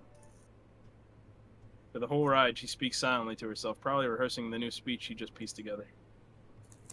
Man, I love seeing her like this. With my phone, I check Google for the fastest way to the convention center. We're cutting it really close, made worse by my discovery. Well, I don't want to disrupt your concentration. We have to transfer lanes at the central station. Olivia is still lost in her rehearsal as I push her out of the train and race through the full railway station. I curse the building's layout, the second line having been built what feels like miles away as I try to get us to it. At last I see it, a sign directing to where exactly the convention center tram is. Downstairs. With a silent curse, I beeline for the nearest elevator. Olivia's wheelchair becoming an incidental plow as we push through the late-night crowd. The elevator door looks positively ancient, but that doesn't matter. My full palm slaps the button roughly as even more adrenaline pumps through my veins. Right now I feel a sort of hyper-awareness, but the rest of the world going at a snail's pace as I repeatedly jab at the button. There was no but there. When the doors finally lurch open, I practically shove Olivia through, startling her from her thoughts at last. Damn. Sorry, my brain. Not the same elevator. Inko. We're gonna make it. We're gonna make it. We're gonna make it. Inko. Yeah. At once I feel my energy plateau. Slumping heavily against the handlebars of Olivia's wheelchair, my body finally registers how hard I pushed it. With a gasp, I'm floored completely, my lower body feeling excessively heavy as the muscles within my legs wail in pain. The elevator doors reopen.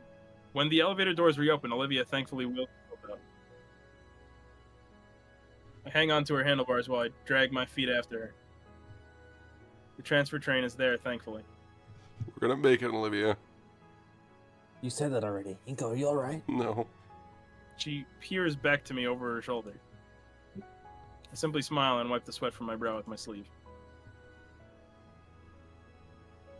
Getting aboard the new train, I allow myself to collapse on the seat by Olivia. Get your mouse off the middle of the screen. What? Olivia keeps looking at me with her What? moon-shade silver eyes. I care. It's annoying. There. Get it out of there. My only response is a tired smile and thumbs up. And now you gotta save. The second metro line goes just as fast as the first. 9:45. I don't dare interrupt Olivia here. She continues mashing all the right pieces together in her head. It's not just a speech, it's an all-new part of her she's suddenly awakened to. Inko. I glance over. She offers a hand, and I take it. I'm so happy you're here. I don't care. Thank you. I gently grasp her hand for the rest of this metro ride. Never Eventually, send we me pull that into again. the station. Oh?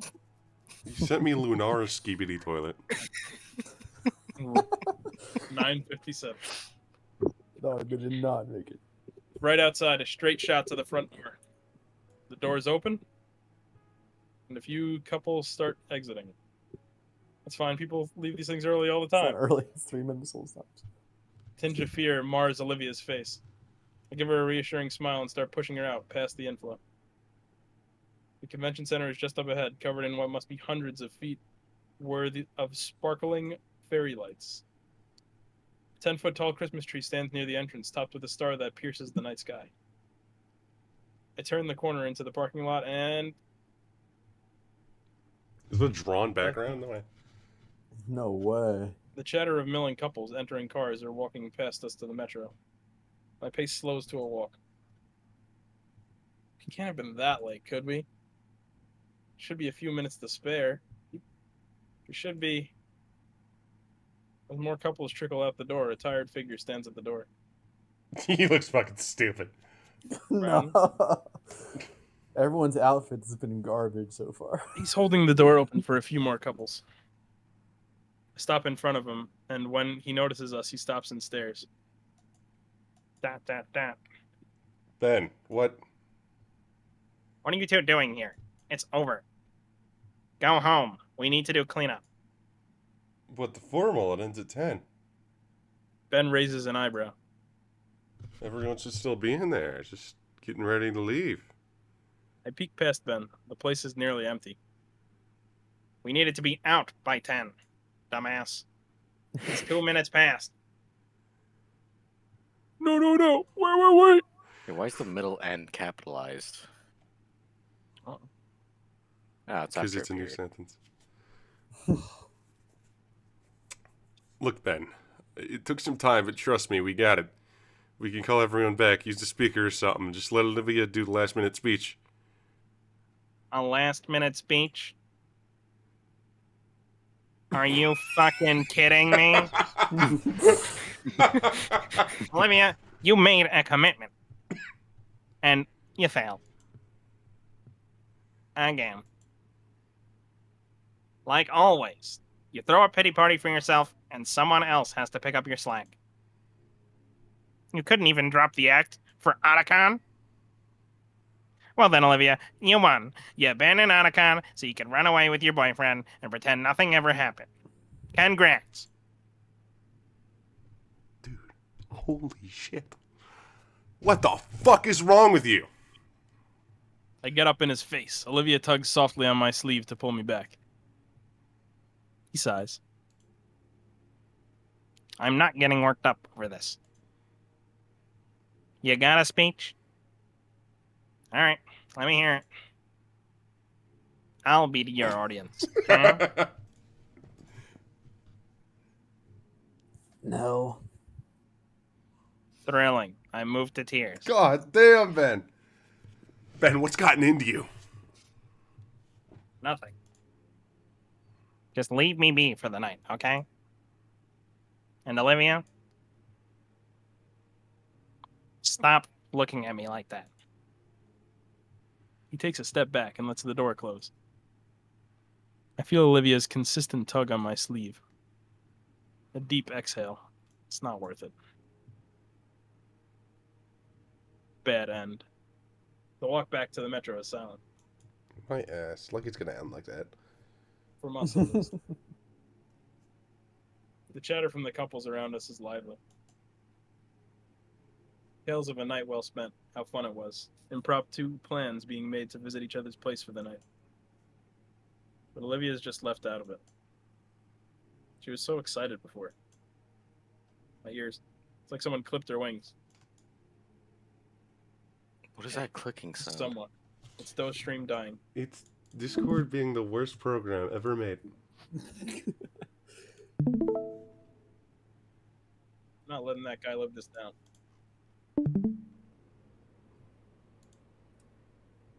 Moon hangs above Olivia's head. Your mic's fucked. Why? There you go. Sitting silently in the empty car with her. Any previous words I had to help. Back again? What happened? You get It's fucking fine. muffled in the middle. Why? It's Nothing's a million nothing's miles changing. I'm so confused. Do you have Gone. do you have compression on? Oh, I did I mean- hit the button? Noise suppression? No. Well, I guess just keep reading. Instead, I lean closer to her, my hand finding one of hers that's balled up tightly in her dress. Is it really that bad? No, it's I mean, good. Right now. Okay. My fingers softly unwrap hers, carefully disentangling them from the soft cloth in her grip. Her head tilts upright just enough that I can see the fresh tears trailing down her cheeks. Treeks. Freak. Once more, I take her face in my other hand, my thumb wiping away one track of tears from her. A sorrowful smile spreads across her lips, small and feeble, on the verge of breaking. Rising from the seat just enough, I bring myself closer to Olivia. The hug is awkward and shaky from the rocking of the train car, but I keep tight hold of her, cradling her head against my chest. Olivia's tears soak into my suit jacket, already ruined from our failed attempt to get to the formal. This bitch cries all the time. I couldn't care less for the damn thing, though. All that matters right now is being here for Olivia. No, I about you. My front door opens easily enough as I slowly wheel Olivia into my home. I don't know who is more tired, but I know for a fact that I'm in need of a change of clothes. Really went from 100 to 0. Olivia? She simply responds with a non-committal grunt. I need to change out of this. Another grunt. With a gentle sigh, I set Olivia's hoodie on her lap. I'll take you to the guest room so you can change too, okay? Third grunt, but with a nod. After I bring the girl to the guest room on the ground floor, I scale my stairs slowly. Once away from Olivia, I feel the full weight of all my exertions tonight. My arms feel leaden, my legs a wobbly jelly. The want to just collapse and sleep drops violently on my shoulders. But I find the strength to haul myself into my room. It's a struggle to remove the sweat-soaked cloth from my body. Removing the undershirt almost made me slam face first into my wall. Inko?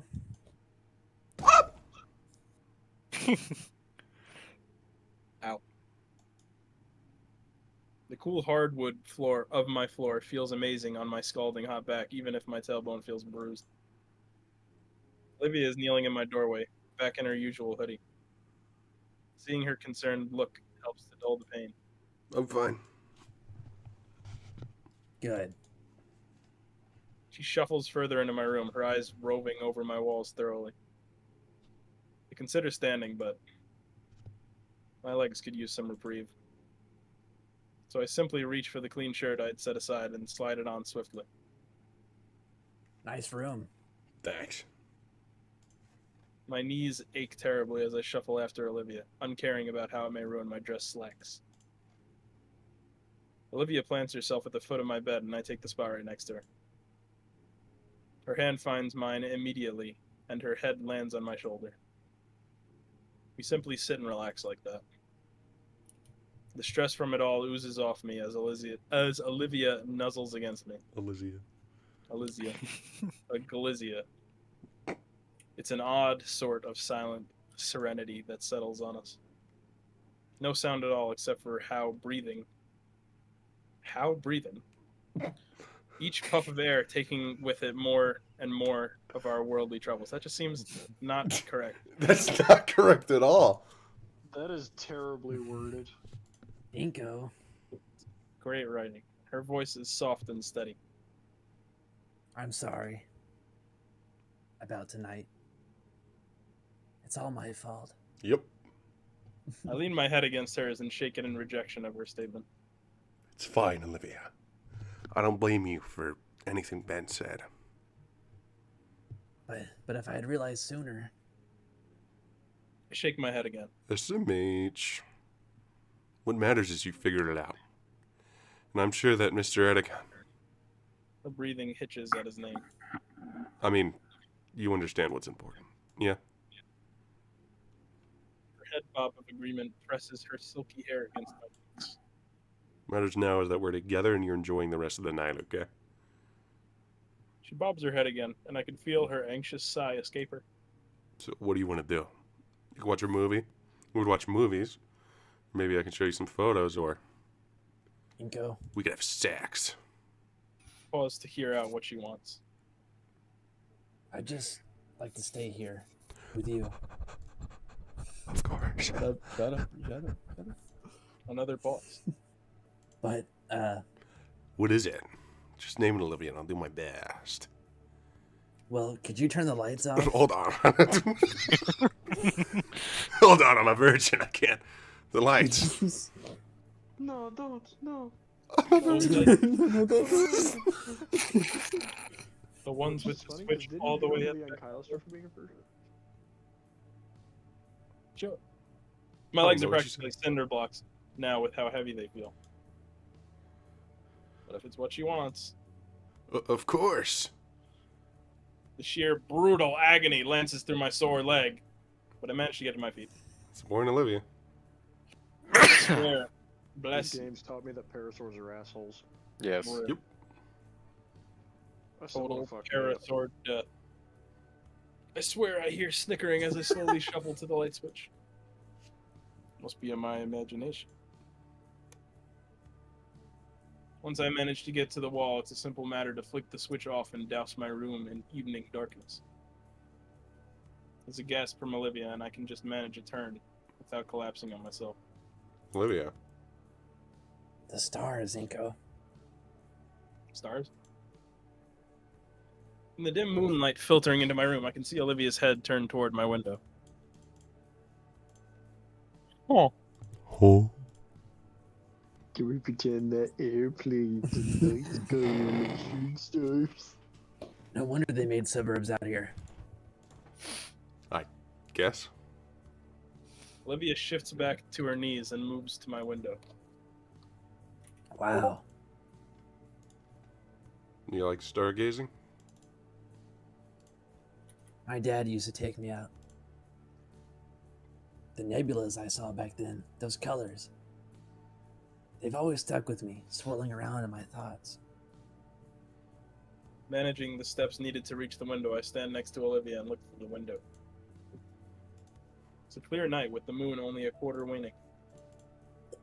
You did not know that. I had never considered it, but these new suburbs don't have too much light pollution.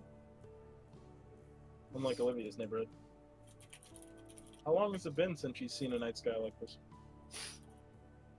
My legs finally reach their tipping point, and I find myself collapsing onto my desk chair. When my arm lands on my desk, my hands land on something. Ah, my camera. Damn. Oh. Say, Olivia, Huh? would you like a better view? Make a ha noise. Huh? Oh. Of the sky here. Found my tripod and searched for my desk for my biggest camera lens. After some practice setup, the camera pointed right out my window, aimed at the cosmos above. Then the whole thing was connected to my computer. Presto. Our very own observatory. The screen fills with beautiful high-definition feed from the camera. I slide in the computer chair to show Olivia. Whoa. Want to come see? I moved to get out of the chair so she can have a turn. But in a flash of movement, betraying her tired exterior, Olivia forced herself into the chair right on my legs. Feeling her weight press into me is I'm getting a boner. nice. Nice. Nice. It's really Really nice. nice. 10 out of 10. Good job, kiddo. I carefully aim the tripod bit by bit, aiming at the various sights in the sky. We see a distant nebula swirling around in blue and purple. Only barely visible, but it's there. I should paint something like this sometime. I bet it'd be really pretty. I don't think I could do it justice. You don't think so? I'd like to see you give it a shot. Catch something in the stream for just a second. It's Hold a it. mouse pointer in the middle of the screen. Shut the fuck! Just use the space bar. I want to use your fucking. Shut up. Oh, It's oh. the cursor. Slowly now. I know I just saw something. Whoa. Is that? Think it is. Shooting star. Up close for us to see. Airplanes in the night. Nice of the night sky here. Shooting stars. Nobody else in the city gets to see this. Shorty, come and get some of this dick right now. What? Nothing. You want to Don't make a worry about wish? Olivia thinks to herself and turns her head to look at me. You saw it first. Are those the rules? Alright. I wish, okay. Think fast. I wish things will turn out okay. Gay. What a stupid wish. For some Inco's reason, such a I always fucking think pussy. you're supposed to pray a bit when you do this. Whoops. I look away from the monitor and smile at Olivia. So, I don't want to tell you. Besides, I think it's already coming true. Gay. Olivia Yay. rolled her eyes, so the screen lit up her smile too. Feeling her snuggle further into me, we continued looking at the celestial bodies that hung over us. My arms wrapped around her midriff, holding her as close as possible. I just came. Are they already dating at this point? Together. Yeah. Yes. Alright. Just us and the stars, and No, nothing this else is what friends away. do. I wasn't sure if they were just now making moves. The purr reverberating from Olivia and through my chest slowly soothed us both to sleep. She does the. Yeah, Yes, she purrs, bro. that does the wish gator is purr. coming true.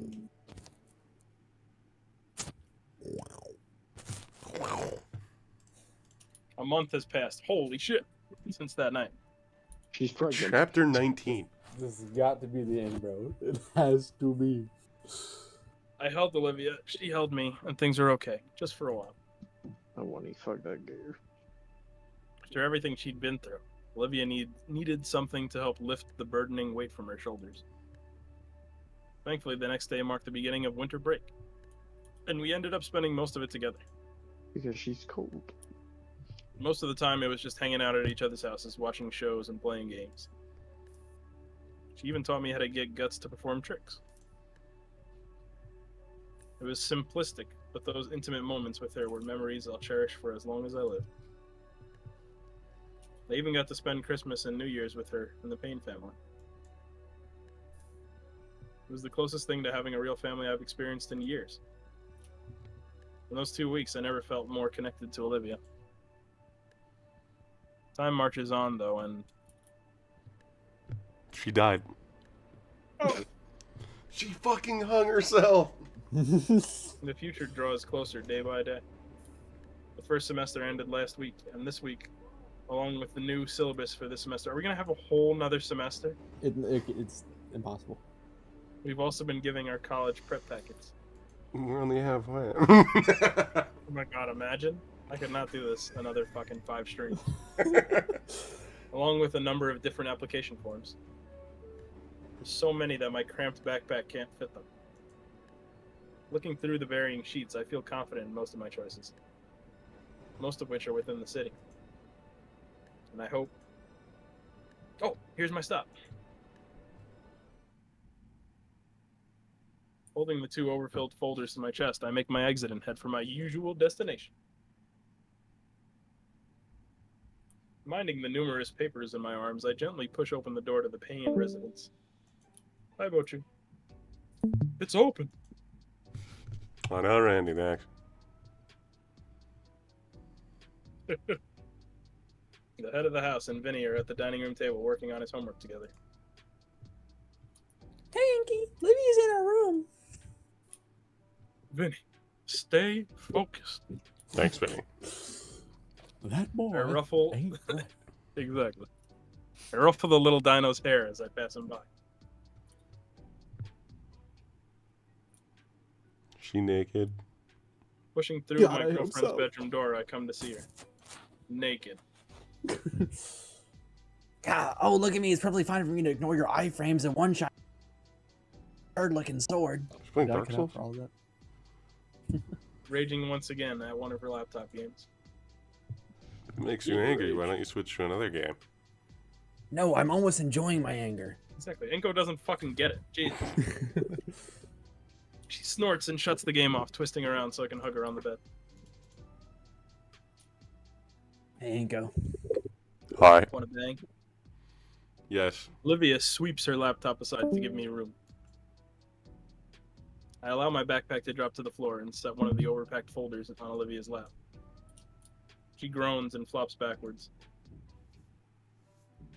Come on, Inko. It's Friday. It's Thursday, actually. That isn't coursework, though. Olivia sits back up and checks the folder. Then what is... Oh, these. Leaning over, I pull out her actual classwork from my backpack and set the sheets on her lap. Yeah, it's really starting to pile up. It's a bit of work getting your teachers to pass this stuff along to me. It's probably a whole week's worth of stuff in this time. Groovy. Do we really need to? Yes? Come on, I know most of this stuff, so this'll be a cinch. I get the first assignment out and use a binder as a clipboard, ready to start. The first assignment was just some busy work with crossword puzzles involving state capitals.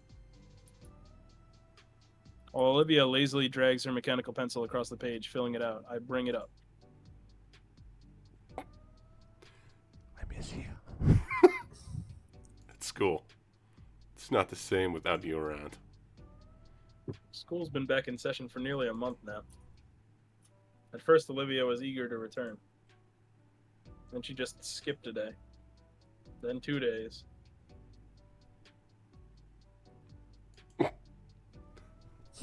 This entire last week, she's just been absent.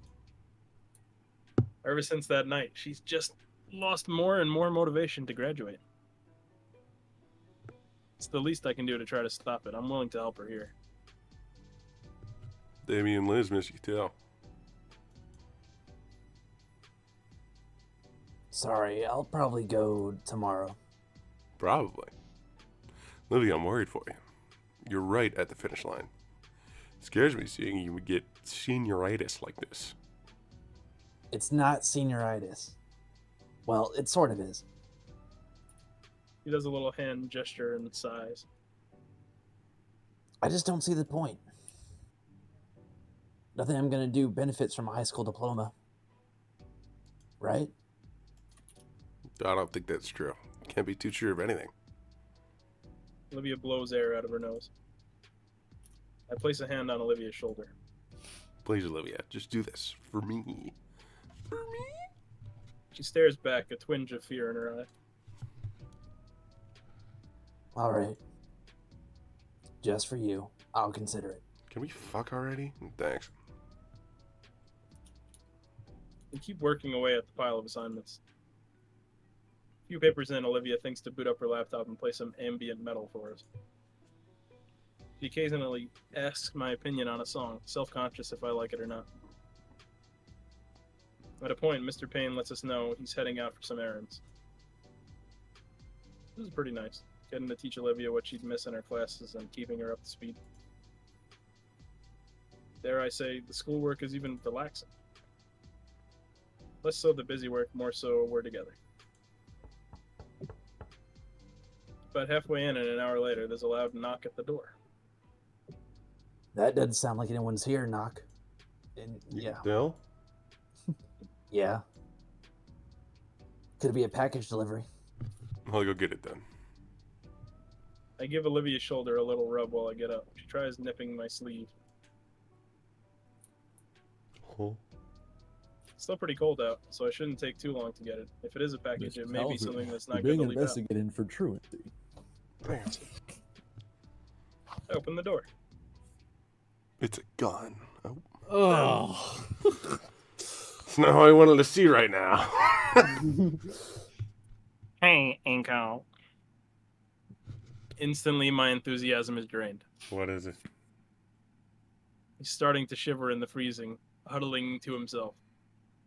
Look, Inko, can I come in for a moment? No. What do you want? He sighs. Listen, I know things didn't go well when we last talked. We didn't leave on good terms. I'm here because of Olivia. Why is she not coming to school? None of your business. She needs to keep her grades up. I feel my lips instinctively curl my expression into a grimace. What? Fuck off, dude. No, this is serious. Why the hell do you think this is something I need you to be involved with? I'm working on it. Are you? She's about to lose her eligibility for graduation. She's gonna flunk out, Ingo. My fingers dig into the wood of the doorway. I had figured, but she hasn't missed that many. She missed a whole month. Olivia's completed all the assignments and How close? Dangerously close. Close enough that I got the memo. Me. What do I do then? We need to convince her to go back. Some people keep letting her get away with it by handing her pity points, but there should be no excuse when the situation is this dire. What do you mean? What do you mean by some people? Inko, it's obvious you're only encouraging her to fall further into the abyss. And I meant black people, obviously. If you keep enabling her to slack off, she's never going to improve. You have to know on some level. I know, you know, I'm right. So if you're not going to do anything about it in a meaningful way, then I'll tell her myself. Ben has the audacity to try to walk past me, but I shut him down with a firm hand to his chest. The audacity. Why can't you get the idea, Ben? Olivia wants nothing to do with you. I'm trying to do what's best for her. Ben starts yelling at near the top of his lungs. Olivia! Please, Perfect. hear me out, Olivia. I'm trying to help. Ben, stop. Just let me talk to you. Stop. Just stay away from us before you make things even worse. Ben stands there, unable to form any more words. For a while, I can't either. You psycho. Whoa. Damn. Outside Olivia's room, I dread turning the doorknob.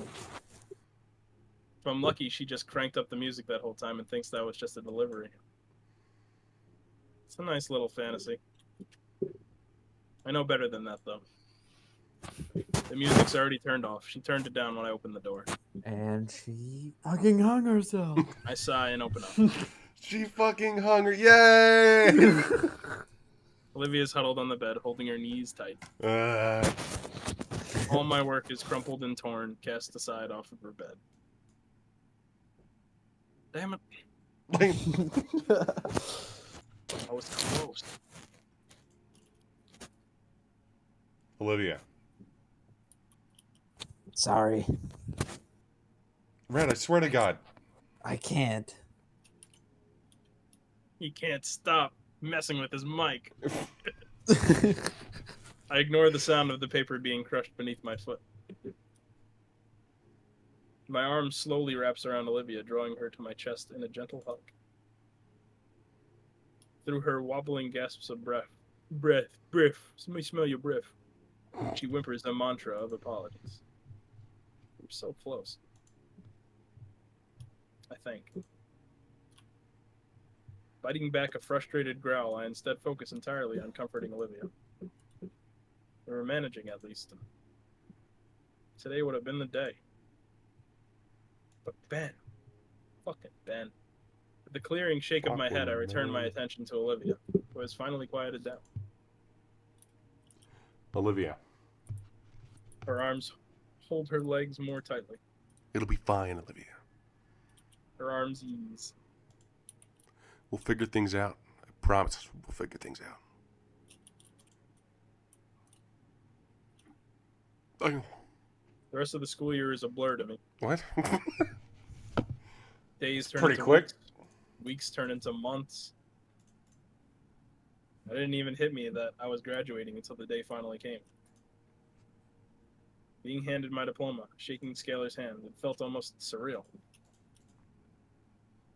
It was the moment that I had been anticipating the entire year, and I finally achieved it. Though it didn't feel quite as fulfilling knowing Olivia was sitting with the audience rather than beside me. Regardless, I don't have time to dwell on the past. I need to worry about our future, and that means supporting her. Didn't even bother to check where the acceptance letter had come from, only that it was still here in Volcadero. Simply a matter of going through the motions, filling a schedule, talking with the counselors, choosing whatever programs. Content didn't matter, just the need to get somewhere for both of us. The late March rain patters on my windshield. Hell of a time skip. Yeah. Sorry for my mouse. Pollen is going to start being a problem real soon. Man, I can't wait to just relax. Today sucked. Between the yelling, almost getting hit by a car, all the running everywhere. I'm exhausted. Think of Olivia and yeah, it's all worth it. Can't wait to get back home. She fucking hung herself. Spring break finally rolled around. All my coursework is finished and submitted just in time, and I even had the time to compose cordial well wishes to all my professors. Yo, I never did any of that shit. That leaves all my responsibilities ticked off my mental bucket list. The next 2 weeks are completely open for the two of us to enjoy. It's been a while since we were able to go out somewhere. Maybe I should plan something romantic. Maybe something to get some real fresh air and take advantage of the weather before I end up congested. So they totally fucked, right? Right? I don't know. Inko's kind of a bitch. Like camping, that'd be a lot of fun. I entertain myself with these thoughts the rest of the way home.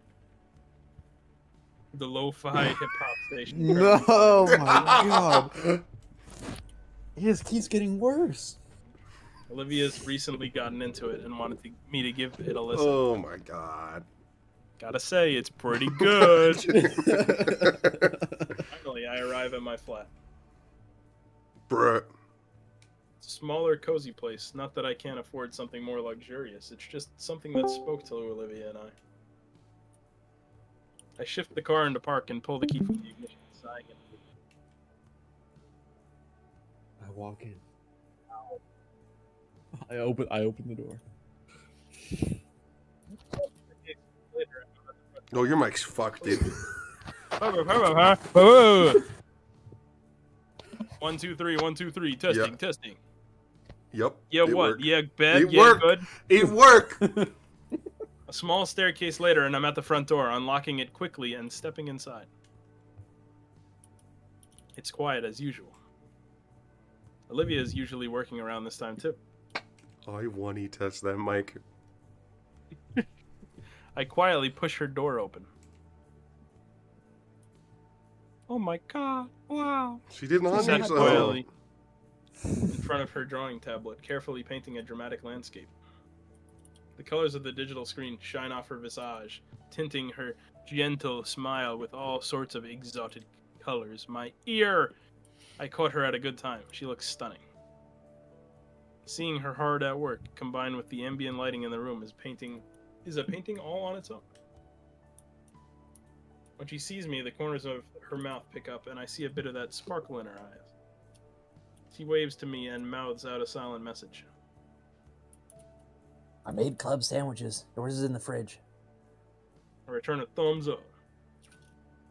I'll be out in a bit. Let me wrap up here. Gently, I shut the door to not make a sound. Sorry about that, guys. I'll need to stop wrapping up soon. Big stream, so... big stream, big stream! That's what you sound like. Bitch. Yeah, it is. Yeah, it is.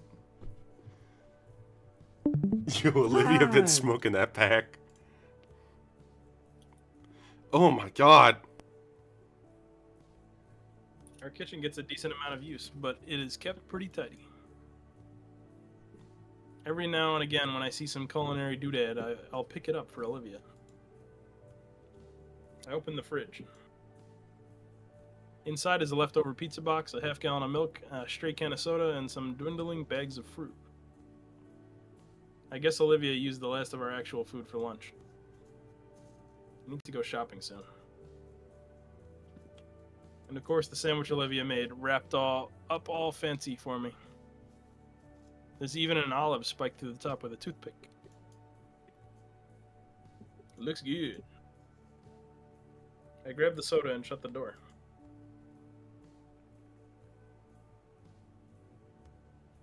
Ordinarily, I'd sit at the table, but the couch is too inviting to my sore back. Olivia should be done with her stream soon. Maybe I should rent a movie or something. She's a YouTuber. She's a YouTuber. Art stream. Before I take the first bite of the sandwich, the bedroom door creaks open. Holy stream. Oh, this ain't What? gonna work, Just- big dog. We're just completely paused. Wonderful. Okay. Huh? Your stream is dying. Your Shut the internet fuck up. is so bad. Your internet is terrible. The actual stream itself is still great. In the corner, I'm glad. In the corner of my eye, I watch as my girlfriend tries to surreptitiously sneak towards me on hands and knees. While she has a miniature gator skin bags beneath her eyes, I can clearly see the mischievous glimmer in her mirror-like irises. Who writes like this? Retards. Pretending to not notice her, I chew on delicious sandwich meat until I feel a sharp tug on my I'm wrist. chewing on that shit. Her jaw is wrapped around it, gently numbing on my limb. What? She lets go once I look at her. I keep my hand held out so she can take it. When she does, it's a simple matter of drawing her up and onto the couch beside me.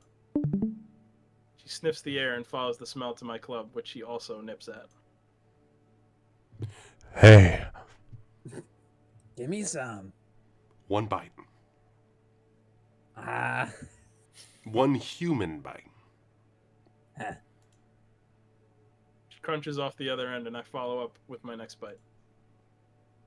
It's good. Olivia's cooking is always wonderful. Is she pregnant? Pregnant. She's definitely upset about something. She pregnant? miscarried. The miscarriage ending! Yes! Hey, that's you. That's you. Speak. I know. I'm sorry. I was just He really was too happy. happy about the miscarriage. I was so happy about the miscarriage ending. Hey, something got you down? Hmm? You seem low energy. Nah, don't worry about it. Just some heckler when I was wrapping up the stream. Don't worry about it. How was your day? Oh man, it was nuts. Chat's calling her a fat bitch. I barely had time to finish my last assignments to avoid homework. Like all the other students were in a rush too. And there was just some stupid bug with the submission website. Really exhausting day. Some prick nearly re-entered me with his pickup. Ugh. I did get my schedule cleared. This spring break is all ours. Oh, nice. How was your day? Oh, I just streamed. All Sat day? around the house. I'd never do that. Nice. Have you reached 5,000 followers? Yeah, I did. She's doing Oh, better than me. BTFO! BTFO! BTFO! Olivia's a better streamer than me. What do I do? That's Same nice. shit you always do. Over. Nothing.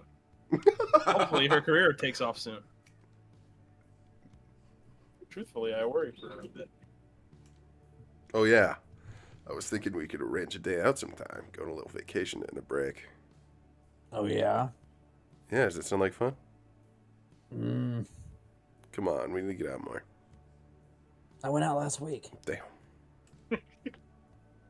Okay, I get your point. Yeah, sounds fun. Where would you like to go? A park, maybe? I also don't know what's around here. I think there's a few public parks around. It'd be like when we saw the bluffs. Well, you know what? We haven't ever gone back to Volcadera. We live in Volcadera, you dork. I mean, the city. We should go check it out. I bet the Paynes would love to have us over. Olivia flinches. What do you say? A little trip down memory lane? Come on, it's only been a year. I think it'd be fun to feel the coastal breeze again. Not yet. Unless she gets unless she gets hit by a car, I don't really see how this is too bad of an ending. Ending dose, dummy. Olivia Unless fidgets. she gets hit by a car, I don't. Sorry about the Brr. I don't want the Paynes to see me yet. Wow, you're still fucking crippled? Why not? When I left, I didn't leave on the best of forms. Forms? Terms? No, that's informed. I read it. I know. I can read. Okay. I can tell they weren't sure if I ever make something of myself and make things work for me. Heck, I wanted to prove I could before I left. And now it's been a whole year, and what do I have to show? You're a 5K Twitch streamer. followers, baby. 5K followers. Woo! I don't even make enough to cover my share of rent. Olivia. So real. My hand lays atop hers and curls over her fingers. Would Randy or Sophia care?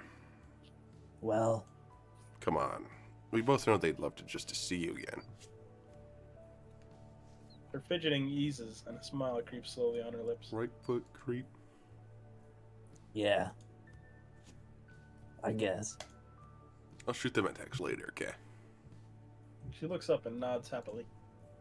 After that, then, I don't know. How about camping? I could look into local campsites. That sounds nice, yeah. Alright. You up for a movie or something? She nods. Using the remote, I browse for something decent. Oh, they added a bunch of old kaiju movies. Nice. It's your ancestors. We finally settle in for a night of cheesy rubber suit monster movies. At some point, Olivia's tail had wrapped around my waist and bodily dragged me to her. Slowly, the sun fades down, leaving us only illuminated by the television screen. I'm sorry, Inko. For what? Well, My arm wrapped around her shoulders pulls her as close as possible. for everything. With a derisive snort, I shake my head.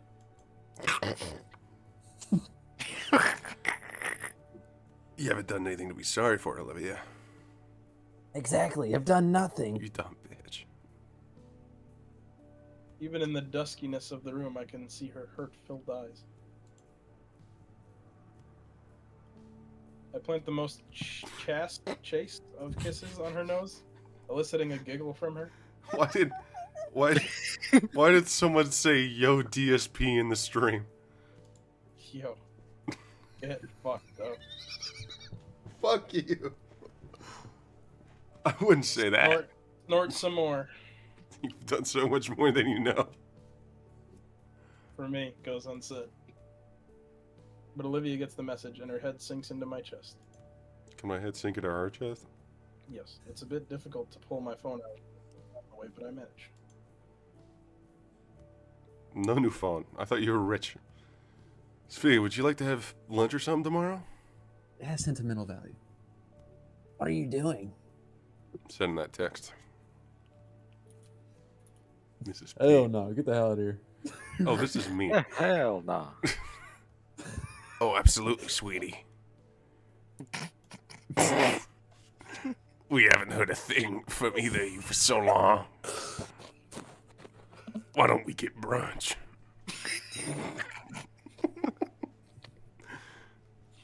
How would brunch with a pain sound, Liv? Okay. Can you be happy about anything? It's been Sick me proper. it's been a while since I have Auntie's waffles, after all. Can you guys make a Chinese accent for the characters? I'm feeling a bit unrepresented here. I'm That not sounds try good. that, any of you. Oops.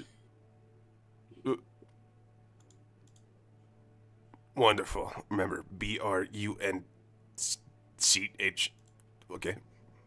What? You really are dyslexic. I accept the automated schedule on my I phone read that and let it drop correctly. onto the couch cushion. Took you forever to spell it when it was already You spelling little itself. bitch! And return to our movie marathon. I always love seeing the old cinematography tricks in action, and Olivia's enjoying the cheesy battles. Well, we both are enjoying that part. It's made even better after I order pizza. So this is like the Fem cell ending? It's probably ending 3. At some point, Olivia falls asleep leaning against me. I find it hard to stay awake too.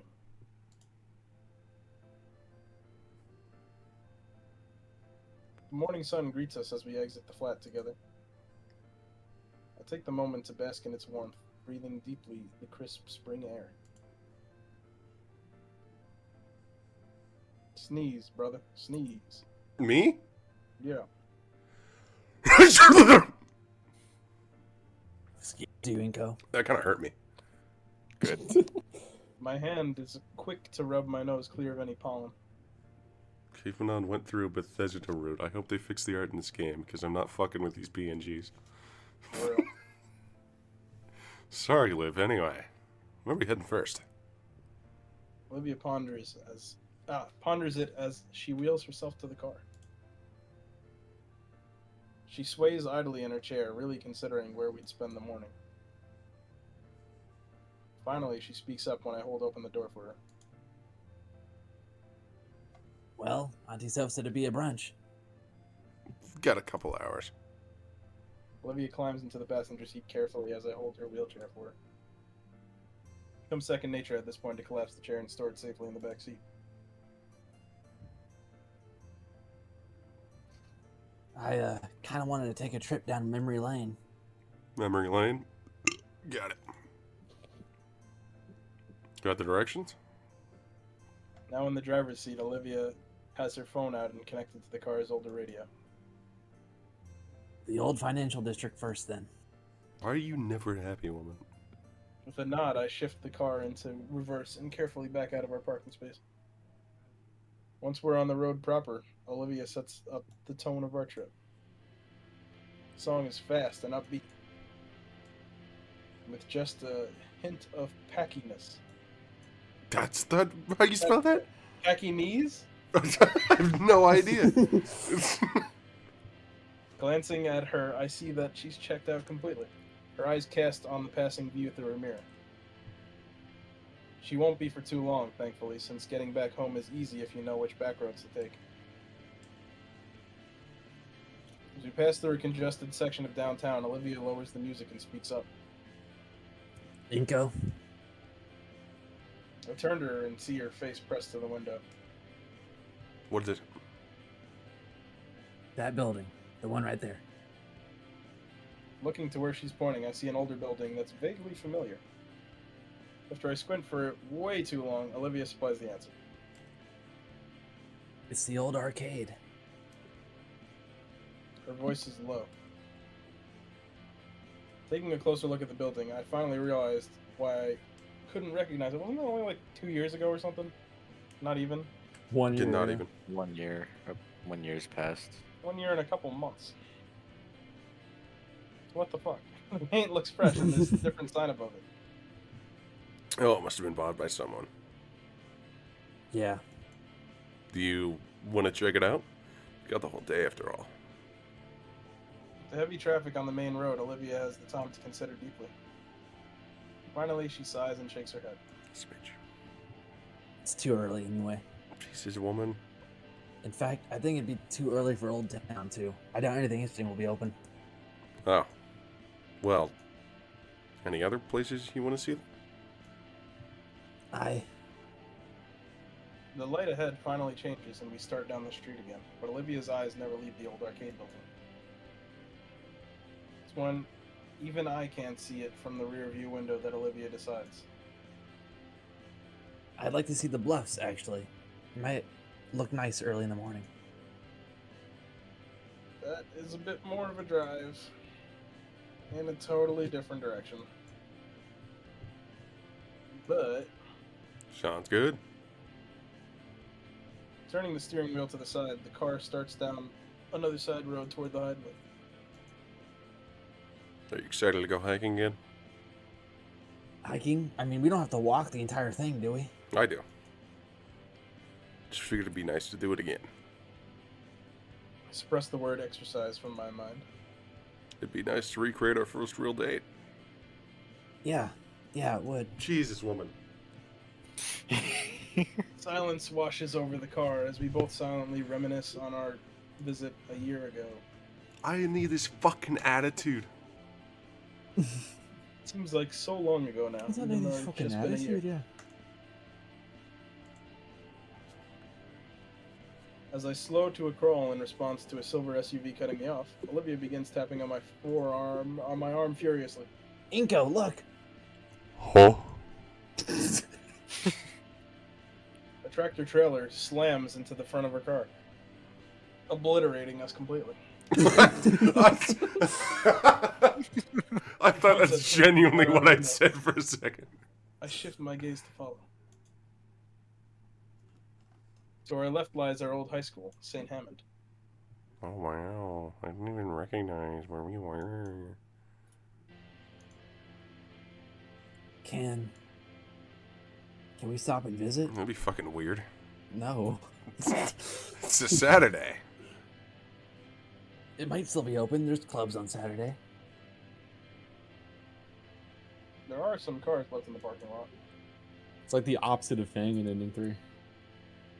Weird. However, seeing Olivia become so adamant about wanting to check out the school, even after everything that happened last year. Oh yeah, all the terrible things that happened last year. Otacon died, that's about it though. Part of me hopes that Olivia finally found her missing resolve. Otacon. Let's give it a shot then. Engage in some questionably legal driving maneuvers to get us in the left lane and take us right into the school's parking lot. The place is still pretty empty, so we're able to park real close to the front entrance. Though we'd get prime parking anyway due to this fancy sticker I got. Oh, the handicap.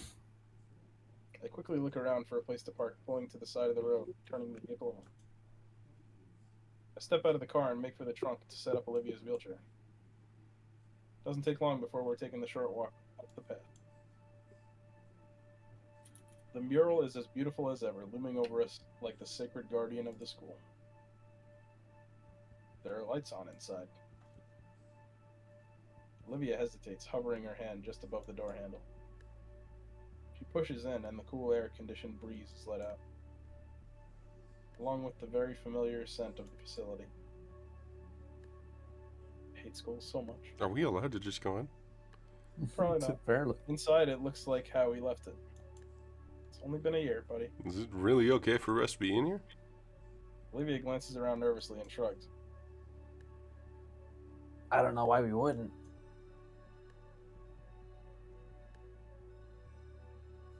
Oh god, that's me.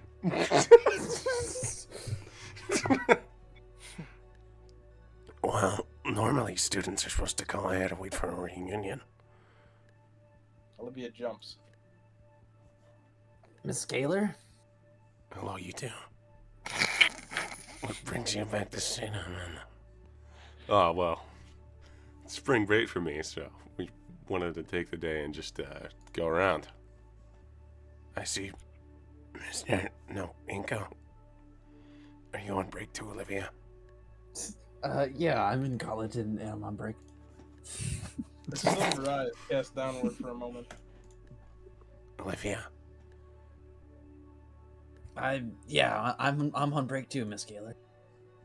The older woman's gaze shifts between Olivia and I. I see. Well then. With a sigh, the principal turns and starts heading down the hall. Come on, you two want to visit our passes then? Olivia doesn't budge. Olivia? I don't think she heard me. Taking Olivia's handlebars, I move to catch up with Miss Scalar. Why is she such a bitch? Everything looks just like I remember it. The hallways, the lockers, even some of the posters. The principal smiles wryly. Smiles. Smiles. Duh. It's only been a year, Inko. Give it some time at least. What do you mean? We turn and enter a hallway that's permanently ingrained in my memories. The gala. Takana. Oh. Still you. Well, the district's still currently looking over a proposal we submitted. Hopefully Sinhamid will have a brand new wing in the coming years. Oh, for more classrooms then? Something like that. The administration felt that we should have a dedicated area for the extracurricular classes. St. Hemmons was always focused on the arts, so that means. It's an art wing? She nods and enters her office. Damn. After a moment, she comes back with the clipboard and some large name tapes. For now, just sign this. Don't worry about disturbing any clubs today. There's only the Tabletop Games Club in the library. Fill out the sheet for both Olivia and I hand the clipboard back. Before Miss Scalar returns to her office, though, she kneels before Olivia. And Miss Alfred. Her voice surprises Olivia, and her head tilts back to look up at the principal. Yes? I hope this break helps with whatever's on your mind. You may not be an official alumni, but you're a former student of St. Armand. She didn't graduate. Well, no. Isn't it Before Hammond? Olivia can respond, She did not. Miss Scalar stands Graduate. upright and re-enters the office. So what now? Olivia glances down the halls to our left and right. I want to sit at my old spot. At Yadakon's class. Okay.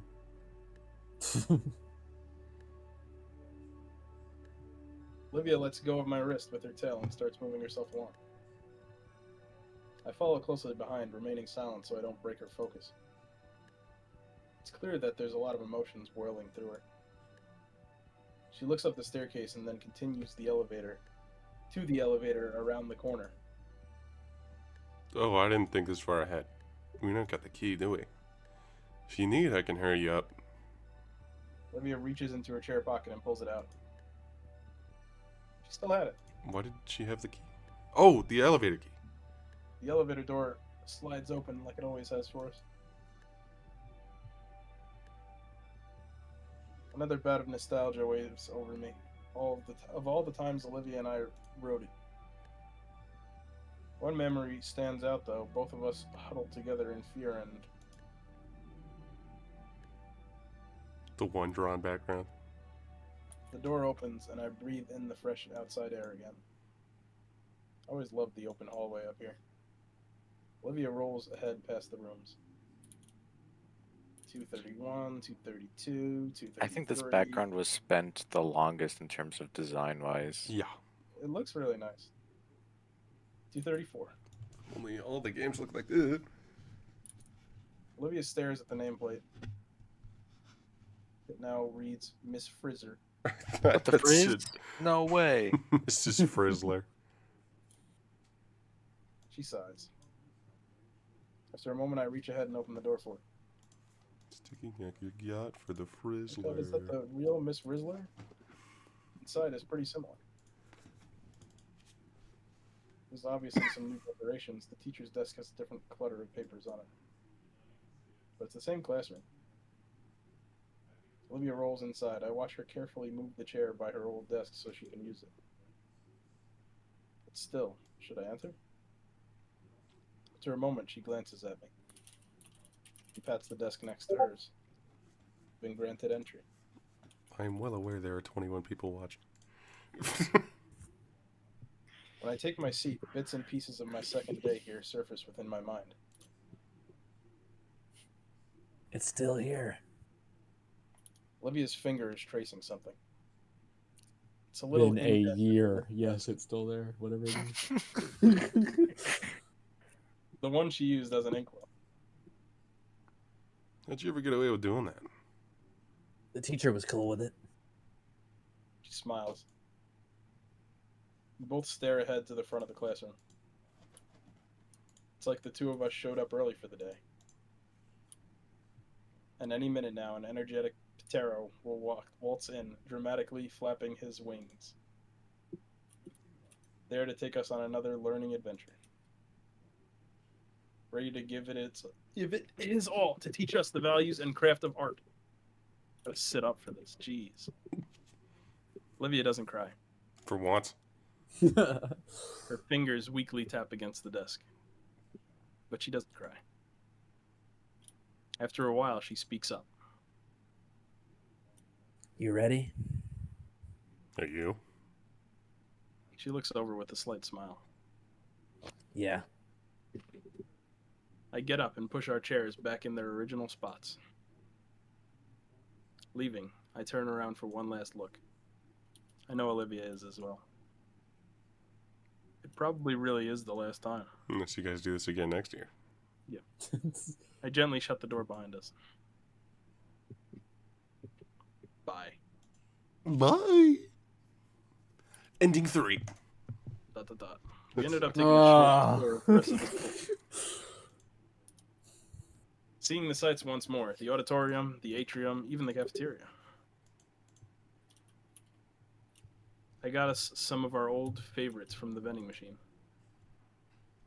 On the way out, we pass through the gala once more. I wonder. I stop at the trophy case. Olivia hears my footsteps have stopped and turns. Her landscape is gone. In its place, a plaque. So sad. Olivia gently rolls up to the glass case. I step aside for her. It holds an etched stone slab and several photographs illuminated by dim yellow lights.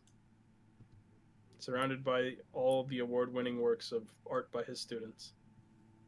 And etched into the top of the polished stone lies his name embossed in gold leaf. Mr. Trent Vatican. A bunch of dates. Olivia's hands clasp over her mouth. Olivia, are you? She shakes her head and lets her hands drop to her lap. Dinko. Olivia rolls back to the front office. Inside, Principal Scalar looks up from a sheet she was filling out. Done with your sightseeing already?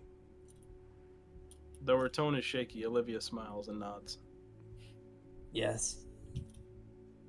Miss Scalar, Yep. Olivia wheels to her desk. They share a look, though I can't see what Olivia is doing from the entryway. With the principal, I see her face fall into a saddened frown. They're whispering, and Miss Scalar's eyes are even getting misty. She wipes her face and nods, taking a blank sheet from her desk and writing on it. Olivia accepts the paper. Thank you, Miss Scalar. Of course, and Miss Scalar's frown transforms into a simple smile. I'll always be here at St. Hamed if you ever wish to talk, Olivia. Goes for you as well, Inko. They're at right, Miss Scalar. Olivia turns and leaves the office, wheeling past me. Hey, Olivia, what's up?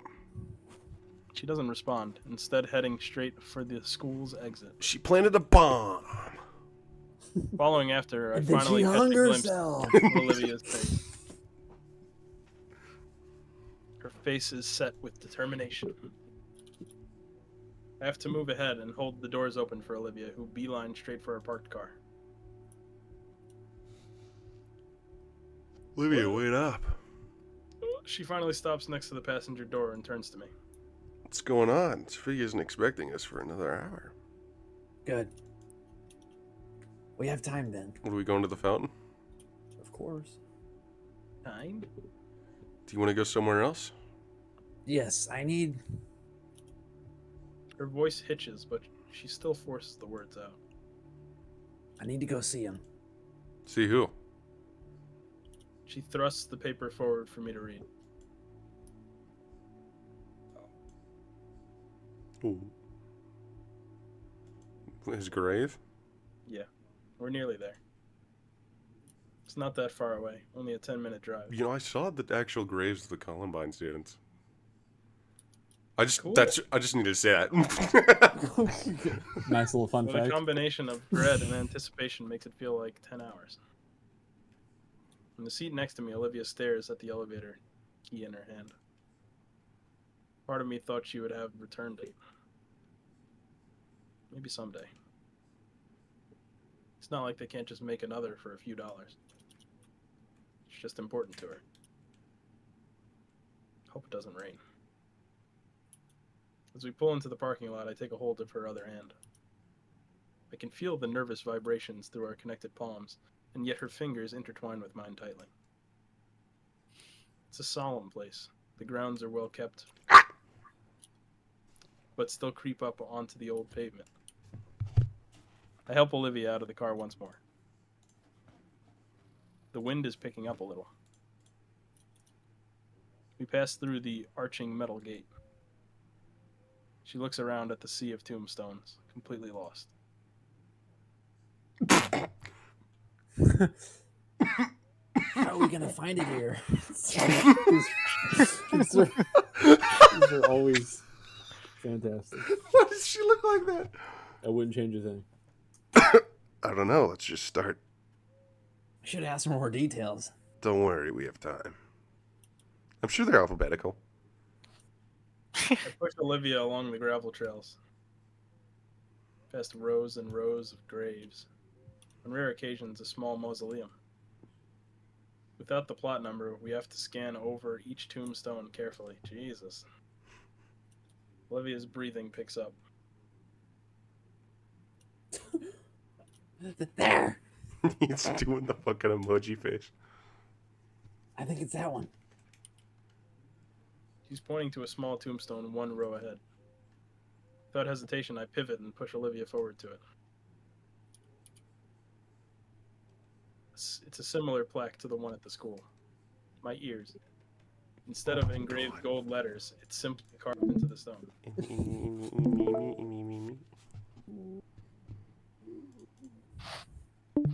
Olivia holds a hand out for a bit and lets it fall back into her lap. We found it. Cool. For a while, we rest in silence, just looking at the inscription on it. His teachings will continue on into the new generation. I'm startled when Olivia pushes herself out of her wheelchair. She kneels before the small tombstone, and I move to kneel beside her. Olivia. I'm fine. I can't explain why I'm laughing. I can't explain why I'm laughing. Why are you It's laughing? just- Really I want to finally ruin the tell him moment. and go. You guys know that. Oh, she. Never mind. I can't explain it. Explain it. Come on. It takes me only a moment to recall what she's referring to. Fucking. Just give me like a minute.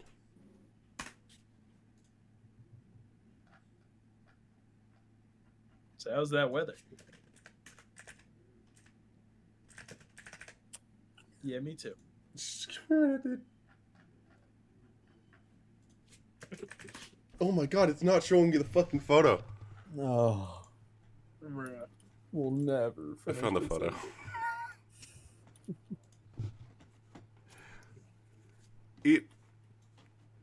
Listen. It's not as perfect as I thought it was. But all I could think of is... This will only show on my actual stream, by the way, because I'm doing it on OBS. Is this image?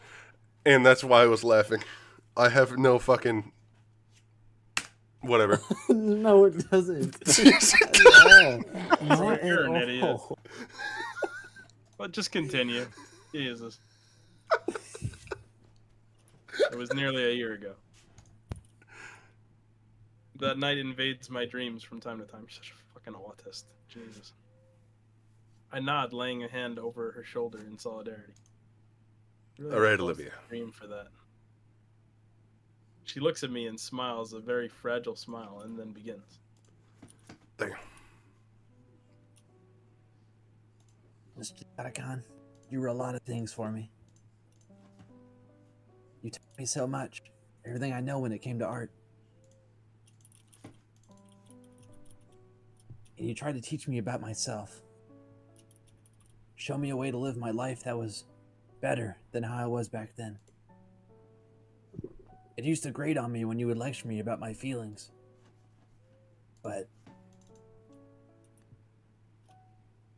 I know you did it because you gave a damn. You gave a damn about me, about everyone around you. Even when I was being stupid and trying to hide away from everything, you came into my life and showed me that the world wasn't as bad as I saw it. Olivia's eyes turn to me, and I can see the tears flowing freely down her cheeks and over her shaky smile. You're right about him too, Mr. Yatakan. I'm grateful to have had you as a mentor. I promise, from now on, to you and to everyone, that I'll live my life unshackled by doubt and fear, like he had always taught me to. Thank you, Mr. Yatakan. Olivia sits back. I hate to think of how all of that was weighing on her this whole time. But it's gone now. And thank you, Inko. I know it's been hard. And you've done so much for me. I promise I'll get better. I promise I'll be someone worth it all. I shut my eyes and move in to hug Olivia. Thank you so much for giving me the time. I love you. I love you too, Olivia. I'll get better.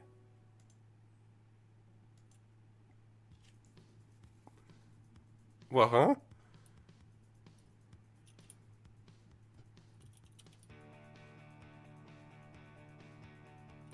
It's over. It is over. It's over. What ending was that? It'll Three. tell us. We have It to was watch ending the 3? Entire. That sounds about right. Ending Click 3. through this. goddamn. Can you click through it? No. Does the spacebar make it better? Fuck off. But look at We these gotta- cool storyboards. You guys gotta go for ending 1 now. Yeah, we're going for ending 1 next. I'll turn on the debug. Better blast through this shit on Are you gonna use the skips? Yeah, we're not gonna replay the whole thing. We're gonna read the entire thing again. Whoever wanted 1, you are a terrible gamer. Listen, We all it want was one. near the end where I just let chat choose, so you don't fucking. Chat, is this the right ending, chat? Chat, I don't think this is ending 1, chat.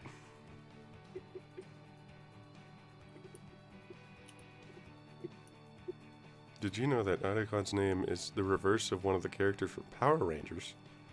Really? I didn't know.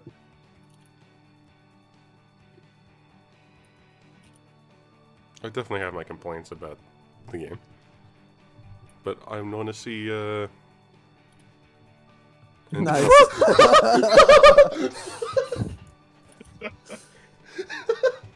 That was great. Damn.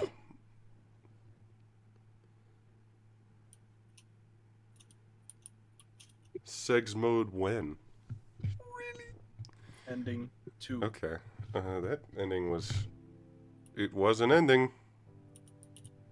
Did you know that Doe's middle name is Goober? You're not supposed to say that, dude. Extremely real. Okay. Okay, options. Enable debug scores. Alright, let's start a new What do game. they do? Tells you what ending you're going for. Oh. So now we have to keep the score at 0. I mean, you can Alright. have 1 in each, but yeah. As low as possible. Take a selfie with a hobo next to me. Send it. I'm sending it. That's them to back off. Hey, Ben. Hey, Lunara. Man, Lunara was not a fucking character. Nope. No, we don't get to see the No animation. matter how Who cares? much. There was 3 fucking animations, bro. I didn't get to see the first one. No, well, you'll see it next time, I guess. Damn. Hi, Mr. Ferris.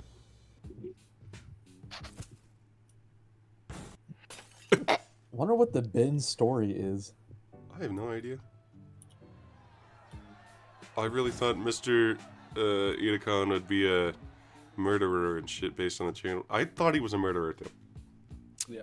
But I'm a huge fucking idiot. I don't think any of these demo choices. Yeah, I actually knew matter. it. None of these fucking matter. None of them do. They're kind of. Except That's really stupid. until you get to Ben Sammy. basically the Oh, that's not the choice I chose last time, so I just. It does not matter. It doesn't let me skip. Oh, no, it does. I'm an influencer.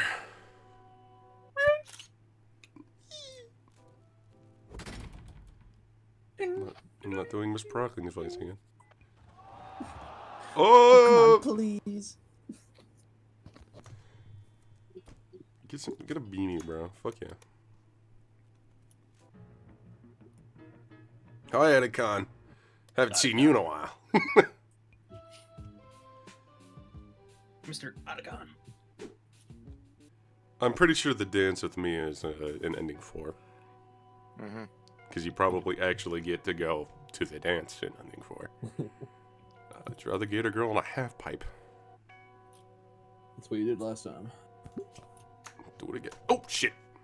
You just encode, bro. Why You would do encode. that? Back out. That's what you Back did last up. time, literally. I'm backing it up. I'm backing it up. God damn it. Dumbass.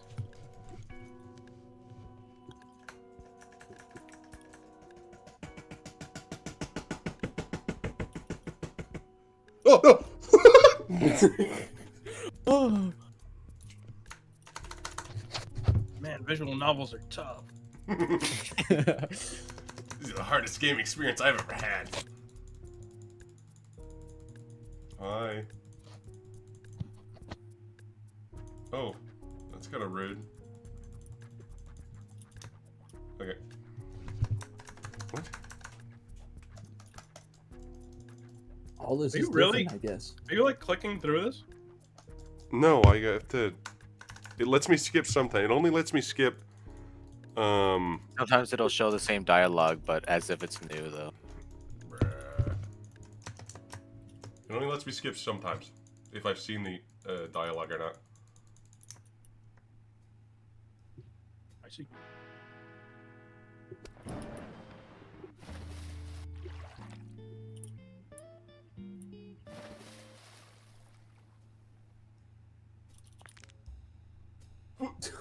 Oh my- Ooh, I break my neck.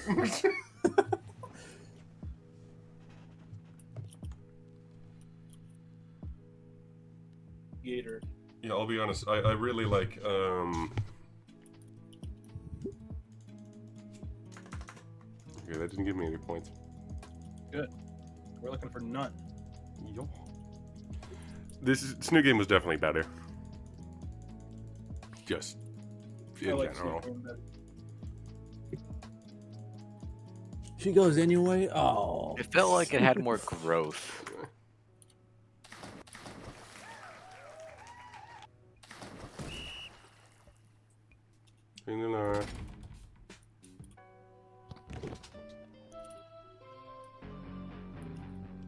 Did they finish that remaster? The Snoot game remaster is called, He's gonna do the post. Yeah, Defend's the wrong one, I know that. It's Snoot game Encore, and I'll be honest, we'll maybe play it when it comes out, but I'm not sure. At least you That don't makes it have to better. voice act because it's, It is, there it is, there's the post! You wouldn't like if it were you. Better. Beta. Anyway, Well, are you just trying to get a piece of that leathery gator tail? not an ending one, I ain't. I see. Hi, Mr. Erdogan.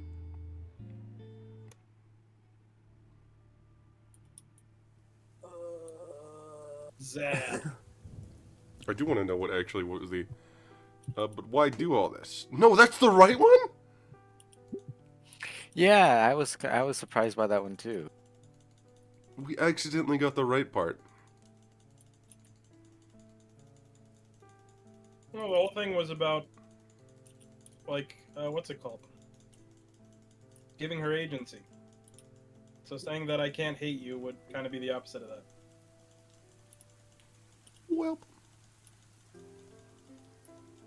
Hug. You're supposed to treat her like a normal person, dude. Rude. I don't want You it. ever tried that before? Nope. Fucking. Damn, 10 people left. Game over, bro. Yeah, basically. I probably don't want to spoil. I mean, the themselves game on did- other endings. Yeah, the game is over. I love that guy. He's my favorite character.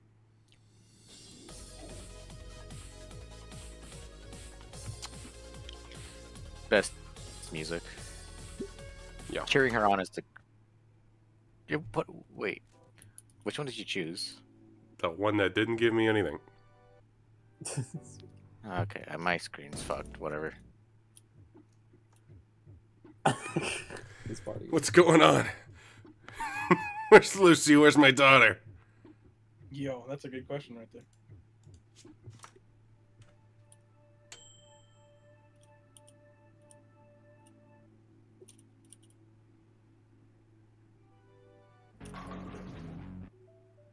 Oh my god.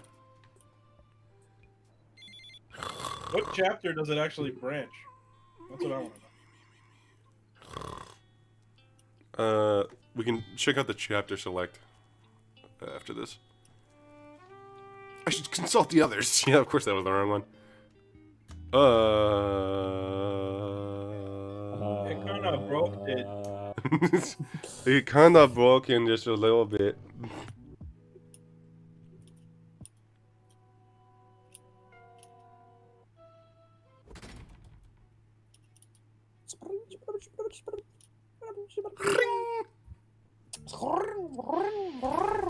No, I want to see that again. Too bad. Probably the best animation here. I like it the best. Anna's voice acting for some reason. Budget went into this. And nothing else. I believe that.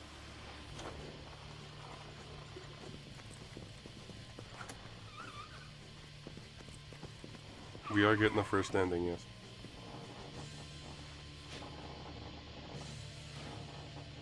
Then after this, we're probably gonna get the... I'll do the fourth ending for last. No being happy. It's not allowed. Don't take it. Don't take the key. Oh. What? Taking the key is the bad one! Yeah. That's We need to insane. give her agency, though. Come on. Fuck off. Agency any percent. What'd you make that noise? That's what he did. Because Inko did a lot. Actually, skipping through this is a whole lot faster. Oh yeah, I could Really? just Just skip through like 3-4 hour streams. Whoa.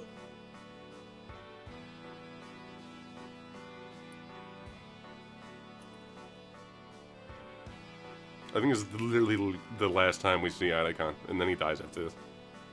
Yeah.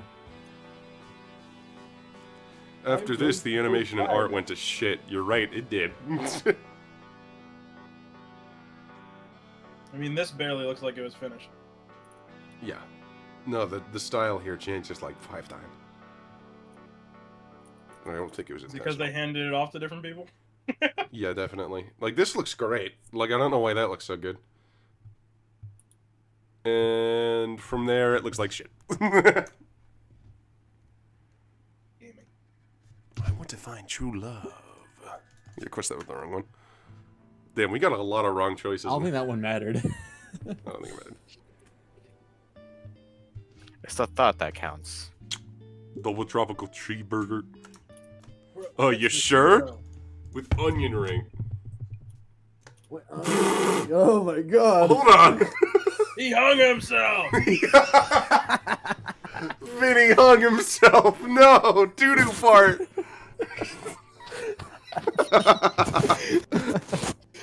I've noticed that the character stills always fuck up when you're skipping.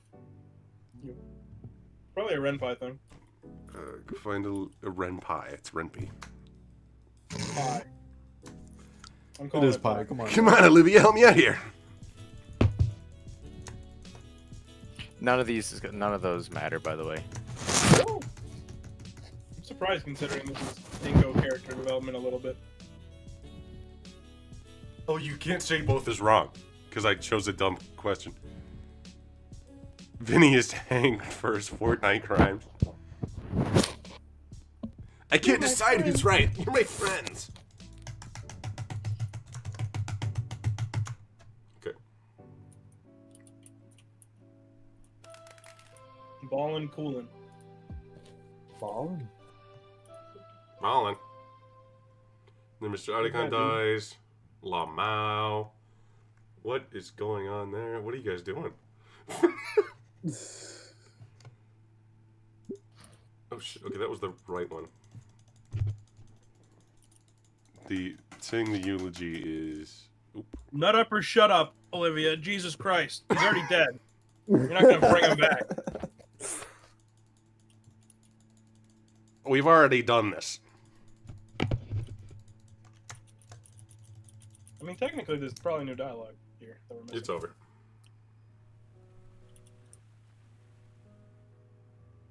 Will we at least read the new dialogue when it forks? Do you wanna? I'd rather than skip it completely. Dude, we're just gonna, what are we gonna do? We Just, were like, click skipping. through it? Like a couple of seconds. Okay, we'll read the new Like, dialogue click from here. through it.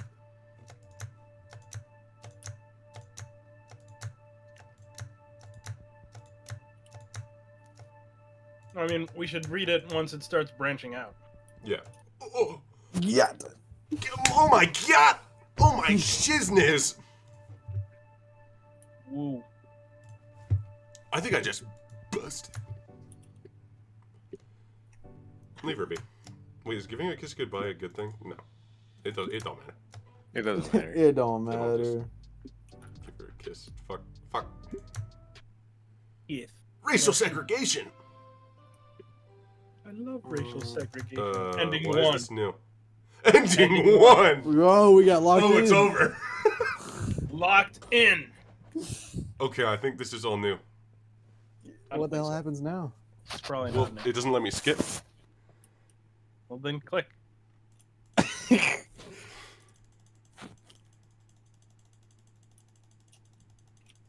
He takes the fall for it. Oh, it is new. Back it up. Back it up. We gotta God read. fucking.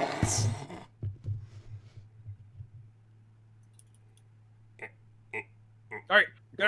You're already way before. You're way before. Where it says ending one. Yes. There you go. Okay. You piss it again. God damn it. God There. Right there. Right there. All right. A silence overtakes the room. All eyes turn on me. I'm considering how to approach the situation. I see Mia in the corner of my eye, along with the subtle fist she raises in warning. Yeah. Recalling how badly she had thrashed that hallway causes a chill to run down my spine. Oh, hiccups. Ben let her speak first. He's trying to play it smart, I think. Maybe he's onto something. I could. If I take the heat for this, maybe Mia will finally leave me and Olivia alone. Actually, yeah, Mia knows the score. If I help get her off the hook, that'd look pretty darn cool. She could even owe me one. Assuming the punishment isn't something drastic. I have no side of the incident, ma'am. I give up. It's exactly as Ben and Mia say. I instigated the whole thing. A hushed gasp manages to escape from Mia, but I ignore it and keep talking. I've been dealing with a lot lately. When she was passing by, I remembered when she targeted me in PE on the first day, and I just saw the opportunity. Well, Inko, I'm very surprised. I'm glad you're willing to be so honest and accept responsibility for all this. It shows character. Ending Shut one. the fuck up, man. Ending one stare. It grinds against my soul to lie and throw myself under the bus, but I nod and smile along. It's for the greater good, after all. Well then. I also appreciate the show of character. But we're still going to have to lay down the law here. Ben clears his throat loudly to draw the focus back on him. Miss Scaler, if I may. It's clear emotions are still running high. The damage to the hallway will be fixed over the weekend, and nobody was seriously injured, right? People could have gotten hurt, and I get that, but consider the circumstances. Inko is in mourning like the rest of us. On top of losing a teacher, he's lost a mentor as well. Is that not punishment enough? Do we really need to throw the book at the only human student during a tragedy, during an audit? Scaler scoffs and grimaces. I think it would be in everyone's best interest if Fucking you were to just cut some Saul slack. Goodman over here. Ben, you know that's not how we're supposed to look at this. She complains, but she's clearly somewhat rattled by the concept. Look, here's what I'm seeing here.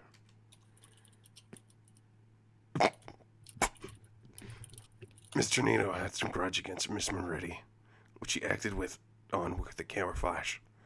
And this had the unintended effect of her getting hurt. Getting Art hurt. So this whole thing effectively started with an accident.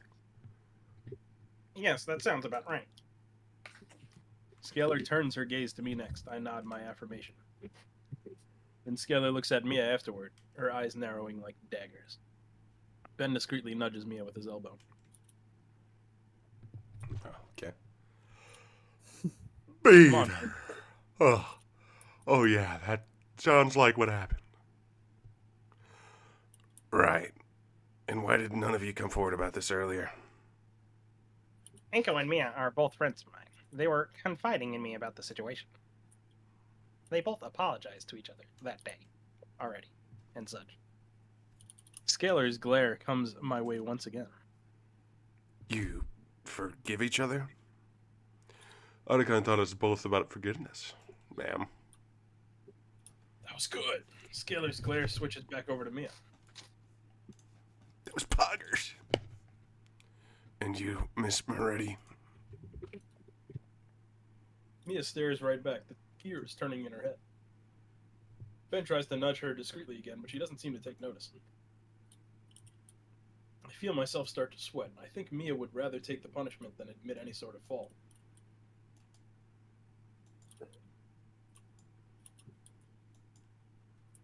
Later. Yeah, I'm sorry. A wave of relief washes over Ben and I. Scarla looks more frustrated than anything. She leans back on her desk chair and shuffles through some papers. In addition to the report itself, our Atacon left behind his account of what happened. In it, he describes Mia's actions as openly hostile and intentional. Could you blame her? She couldn't see anything, and she was in a lot of pain. In either case, it seems both parties in their agreement as to the situation. I suppose that's why Atacon didn't mention a motive in his report. Now, I would like to give the benefit of the doubt, especially at a time like this. And given both of your statements, it seems whatever nonsense this was about has been resolved. Still, though, at the bare minimum, I'll have to give you both a day of Saturday detention to help clean up the mess. Afterwards, we'll have another talk to discuss. Shoo! Oh shit! Still, this is better than it would have been otherwise. Sure, Mia is satisfied. She's slouching in her chair pretty hard at this point, feeling completely unthreatened. Damn. Principal Scalar dismisses us. Mia skips out of the office without another word, leaving both Ben and I behind. We quickly follow suit, not wanting to bother Scalar anymore. Once we're out in the hall and the door clicks behind us, Mia props herself up against the wall beside Ben. Wait. So am I in the clear now? Almost clear. You still need to come in on Saturday, but after that, you'll be good. And the meeting after? Don't worry, I can easily make that not happen. And my record? As good as scrubbed, but I'm pulling some big favors to make it happen. Mia lets out a deep sigh.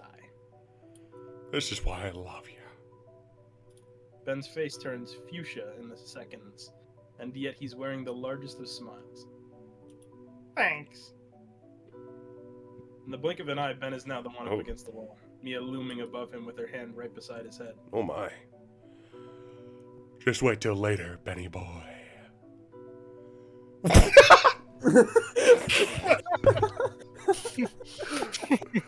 What about me? For once, Mia wears a smile without any threat behind it. Yeah. Good work out there, monkey boy. I wasn't expecting to play Everyone's along real so well. racist. It's just like real life, for real. Felt like the easiest way to handle things. So you wanted to take the blame then? I mean, it worked out in the end. That it did. See? But also, that's me extending an olive branch. Fucking stream broken again. My ear.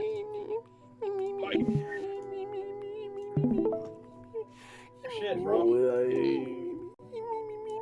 Both parasaurs stare at me as though I grew a duckbill. Huh? To you, Mia. I just want to get along. Come again. Mostly, I'd like you to stop harassing Olivia. Think we can work something out. Bede. Well, aren't you special? And I mean that in the best way. Self-sacrifice. For friendship. And could learn a thing or two from you. Alright. Just for you, I'll leave the little Mrs. Grumpy Guts alone. Ben steps towards Mia with concern etched on his face. Mia, you were messing with Olivia? Shut the fuck up, Louie. No, and now I never will, right? The pink punk turns back to me. Just free coasting to the end of the year. And I'll be out of your hair forever. Sounds like a good deal, Inky boy. I nod in agreement. Yeah, that's all I'm asking for. Still you. Shut up. After Sunday, we won't need to see one another ever That is again, man. Saturday. Hell nah. Shut the fuck up. Learn to read. Jesus Christ. Learn to shut the fuck up! My hand is held out. Her to seal our deal. See you Saturday, then. Your Sunday, then. Instead of shaking it, Mia slaps my palm hard enough to make the involuntary clap reverberate in the quiet hole. Clap. Hiding my pain with a smile, Mia reciprocates with a grin of her own and turns away. Mia saunters off. Ben looks between the two of us. I don't get anything anymore. But I'm glad you're taking efforts to smooth everything over, Inko. Hey, no problem. It's the least I can do. Yeah, and I really appreciate it. You'll be fine with her in detention, right? Bless you. Fucking go away from your mic if you're gonna sneeze, bro. My mic connected to a headset. Oh. Take off your headset. Yeah, take off your headset to sneeze. I'll bro. take off your face. Huh? What? Excuse me? I clasp a hand on his shoulder and offer him my fist. He smiles back and reciprocates with a fist bump. Alright, see ya. This is disgusting. See ya. Alright, it's all gotta be the same after this. After school, I took the metro back home to shower and put on some new clothes. Turns out my parents were on a business trip. Just click through. Click through to the dialogue. It's new, though. Yeah, click through to the dialogue. It's technically new. Oh, there you are. Damien mentioned you'd be coming over later. Boy. Say, Inca, I was wondering if you wouldn't mind shoveling the snow off the driveway when We you read came. this. Would really appreciate it. I'll even pay you a couple bucks for it. Did you take the money now?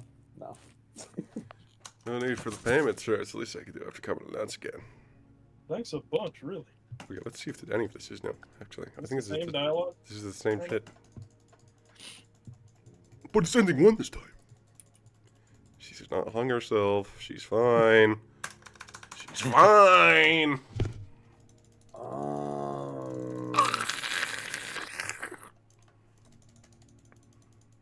They're talking about the deal. Yeah, they're kind of talking about the deal. Yo, He's sitting differently. That's sitting. What's up with that? if she's watching something different. Yes, she is.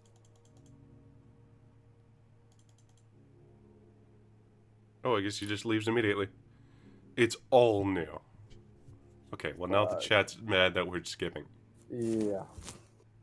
Damien's head hovers just over the refrigerator door. Yeah, I should start heading back. Really? Really? Really? Really?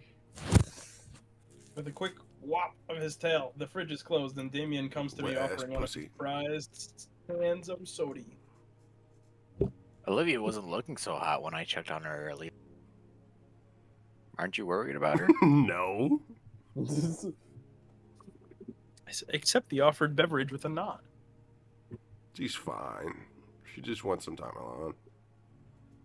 You think so? She's just binge watching some old show and not giving anyone else the time of day. You're really going home so soon? There's nothing I really can do with Damon. She's fine. She just needs to recharge in West. Need to win. All right. She needs to take a bath. He sips I on just his heard own any more prockling. I hope to God there's no more broccoli. There will. Well, still, I'm going to try cheering her up myself for a while, Damien style. Kanye West. As if to prove his point, he crushes the can against his head. Sorry. Vinny and I can do it. She'll be back up and laughing in no time. All right. She said she'll text me if she needs someone to talk to. Good to know. See you later then? Nope. So, dudes. So over. I exit through the front and shut the door behind me. A few seconds later, it's locked from within. Oosh. Damn. Harsh. The next metro should be soon enough. As instructed, I show up at school that Saturday to clean up. To my surprise, Mia was already there in the partially repaired hallway. With her arm in a sling. The janitor was there too, talking to the obviously injured girl and giving her a thorough explanation of what we were going to be doing. I cleared my throat loudly, drawing both of their attention. Peter, took you long enough, Shades.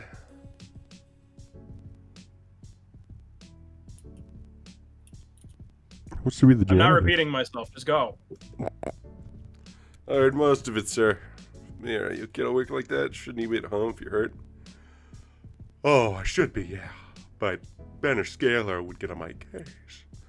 And I wouldn't want to shirk on my responsibilities, yeah. Her smile is strained as she motions with her covered arm. Don't worry. Looks like all the serious work's already been done.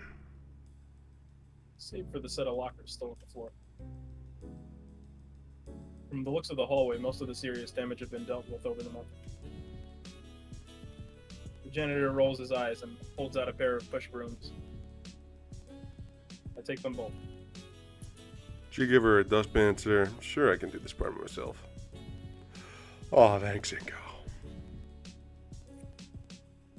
With an affectionate pat on my head, Mia moves to the wall and leans against it. I'm about to come. I guess that's where she wants me to push all the trash to then. I'm glad she's also thinking ahead. Is Inko like retarded? Yes. Yeah, this one he is, yes. Well, the janitor goes to fetch a dustpan for her. I get to work. The next hour or so I spend studiously pushing all the debris into the floor towards Mia.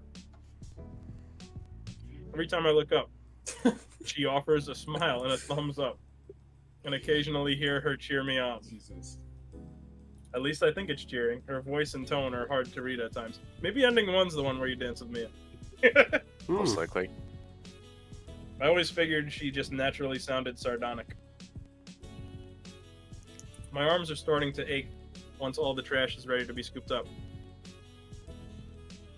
With the standing dustpan ready, all the trash is easily dumped into the large trash bins loaned to us by the janitor. I just push pile after pile of trash into her pan, and Mia easily lifts up and deposits them into the bin. Alright, Inko, take 10. When you get back, we'll be bringing these bins and the lockers out back. Wiping the light coating of sweat from my brow, I nod. Sweat. Mia and I take a seat in a nearby classroom while I get some well-deserved rest. Yeah, that whole work you just did. Peter, we'll be out of here a hell lot faster if you just finish cleaning. Sorry, but I'm tired. You've had half a year of gym classes with Solly and you're still out of shape. Unbelievable. It's not my fault he pushes just too hard. I can barely recover between classes. He's the best damn teacher at the school. If he can't help you, nobody can. Why do you like him so much? He gives his respect only to people who earn it. People like me. You don't think anyone else at the school deserves respect? Nah. Everyone's wanting to betray each other and none's noticed. Only reason that doesn't happen to me is because I put the fear of God into people. Not about to let my graduation panel be ruined because some cunt thinks they're hot shit. You actually have plans after graduation?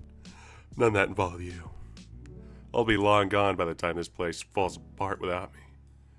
What about Ben? Aren't you two? It's so obvious, Inko. I Please instinctively pull out my phone and check the notifications. What? Wheels chatting you up? No, I got a text from the school. Seems like they released the monthly newsletter. I follow the link in the text message. It takes me to a PDF copy of the newsletter. You want to hear any of this? Sure. Read it. Whatever. Alrighty then.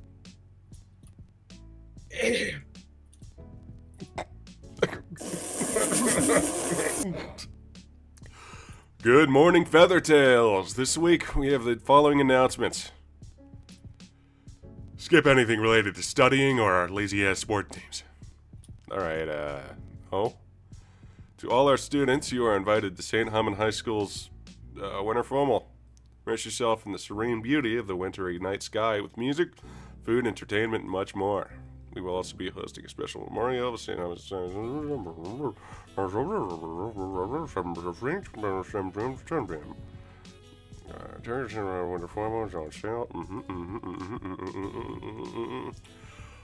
Peter, you didn't have to read that last part out loud, idiot. Sorry. Few more moments of silence pass. Damn. Are you planning on going? Yeah, after your lazy ass is done with the rest of the cleanup. No, I mean, going in the written formal. Absolutely. It's one of the few things we're worth doing. And I know Ben's been looking forward to it, too. Working night and day to get things ready. Oh man, organizing that whole thing and courting Mia the whole night? Hope you can take it. He can. In any case, my muscles feel noticeably less sore than they did before. As I stand up to stretch, Mia makes a show of groaning and exhilaration. Finally. Now go finish so we can go home. Finish. Gotta move the new locker in, dumbass. Shoot! Forgot about that part.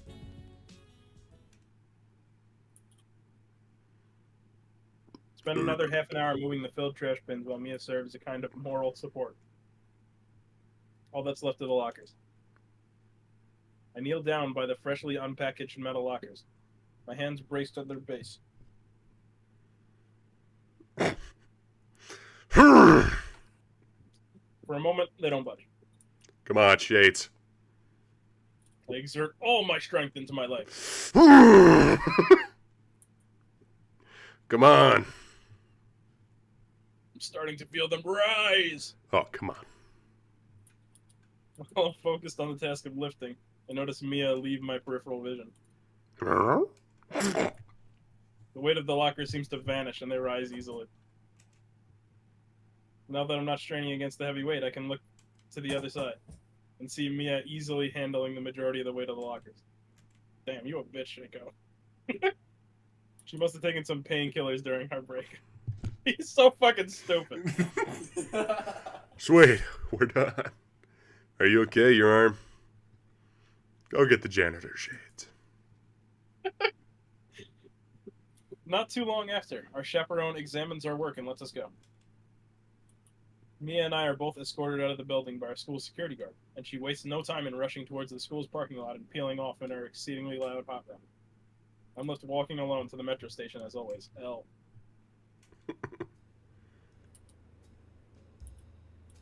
I'm exhausted. After so many hours of heavy lifting, all I want now is to fall asleep. I'd originally wanted to go and visit Olivia after detention, because I was the only one doing work. It took forever. And honestly, I'm a mess. I definitely don't want to show up there looking like this. Stretching my limbs out to fill the rest of the bench, a familiar shade finds its spot beside me. The big guy. Who was Mr. Ferris? I don't remember. Red? Red is dead. Oh shit, it's me. Good afternoon, Inko. Withholding my groan of pain, I force myself back upright and turn to the old roof whale. Hey, Mr. Ferris, what's up? I feel I should be asking you that.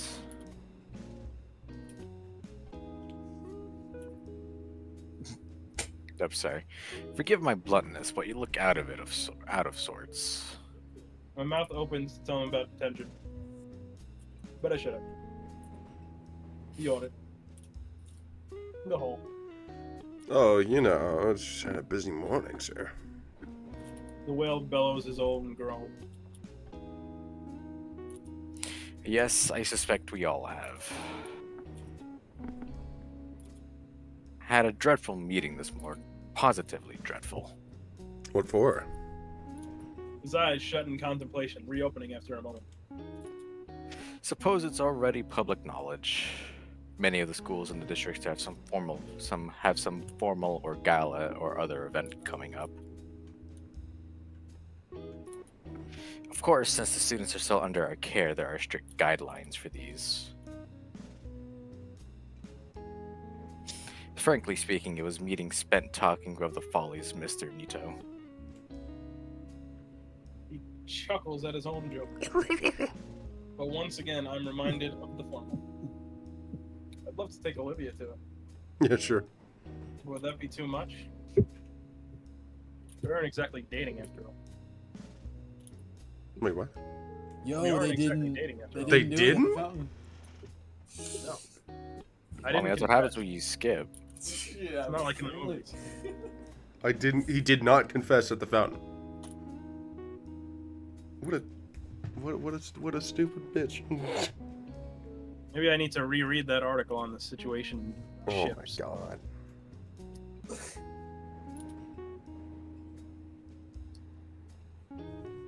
Hey, Noel.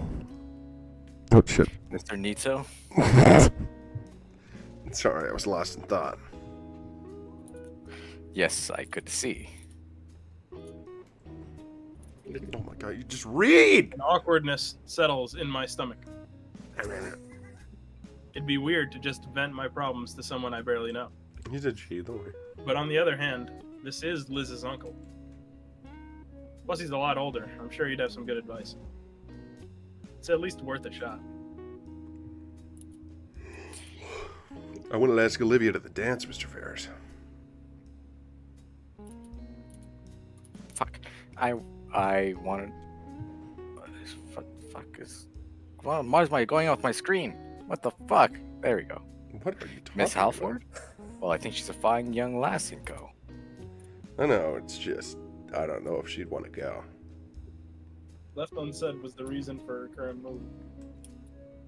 But thankfully, Mr. Ferris understood the unspoken half as he gave a solemn nod. I see you next. Oh my god. I've been in your shoes before, Inko. Oh. Are you illiterate? Are you genuinely just, are you he's- blind even? He's hell diving, dude. Stop fucking hell diving! If you don't alt F4 right now, I'm gonna kill your entire fucking family! Oh shit, my computer's freezing. What the fuck? We're skipping it. Oh wow, that's crazy, There you Mr. Ferris! Mr. Ferris, really? Wow! Fuck you, no. My Discord is closed. I don't care. He's giving him advice. Oh, he's giving him advice. I don't fucking care. You won't take it. Damn, I still had to suffer through classes which felt pointless without Olivia or Otacon around. I'd finished mapping out our peer date by Thursday. Peer. However, that same day I got an email notification. Apparently one of my favorite influencers online, woohoo, is going to host a live event at the Volcadera Mall this week after some last-minute booking. PewDiePie. The only problem is that it's on a Saturday, the same day as our date. He's going to go there instead. The more I thought about it, though, the more I thought Olivia would prefer to go somewhere indoors, especially with the cold. Plus, she wouldn't have to move around too much. You want to go see my influencer, Olivia? It's the second Saturday of December, and the cold is starting to pick up. A good thing I changed plans because I highly doubt she'd enjoy being forced out into the cold air more than necessary. The IRL stream would be this afternoon, meaning we could get This is. so bad. Bye. Null is deceased. Let's go. Are you gonna click the next one? Why didn't she? Whatever. At Hello. There we go. Discord is back. At exactly 11 o'clock in the morning, I knock on the door to the Payne household. Damien opens the door, though I can tell that he's a little worse for wear. As soon as he recognizes me, though, he perks up. Inko, what's going on, amigo? You here to hang? No, I'm here to see Olivia for a date. Didn't she let you guys know I was coming over to pick her up? You have a date planned for today. No, she didn't. Olivia's not really mentioning much of anything these days. Hasn't been all week. Oh. Well, stop letting the heat out. Come on in. He ushers me in and shuts the door, rubbing his arms to regain the lost warmth. So you still not feeling better? Damien brings up his index finger to the end of his snout. Was he flipping us off? Quiet, she can hear us. Damien looks around the room real quick before returning his attention back to me. No, she's not. What did Oh, Fred there's leave? no What? Brett. Brett is gone. That's Olivia. We try to cheer her up. Oh, no, didn't work. She would just ignore us, staring at whatever she was watching. For hours. But yeah, she's not even coming out for food. Mom's at least leaving some by her door, but I've never seen her this bad. Is it alright if I take her out then? No, please do. Please do. That's probably exactly what she needs right now. Alright. I go to knock on Olivia's door. When there's no response, Damien waves me to go in anyway. Yep. As before, Olivia is on her bed in a similar position to where I saw her last. You still want to go to the event? Red, why are you gone, Red? So over. Fucking, he's completely offline. Do you think he It's just so passed out? No, he was speaking not even like 5 minutes ago. Yeah. Oh. He hasn't had a line in a while. Damn. What do we do about this situation?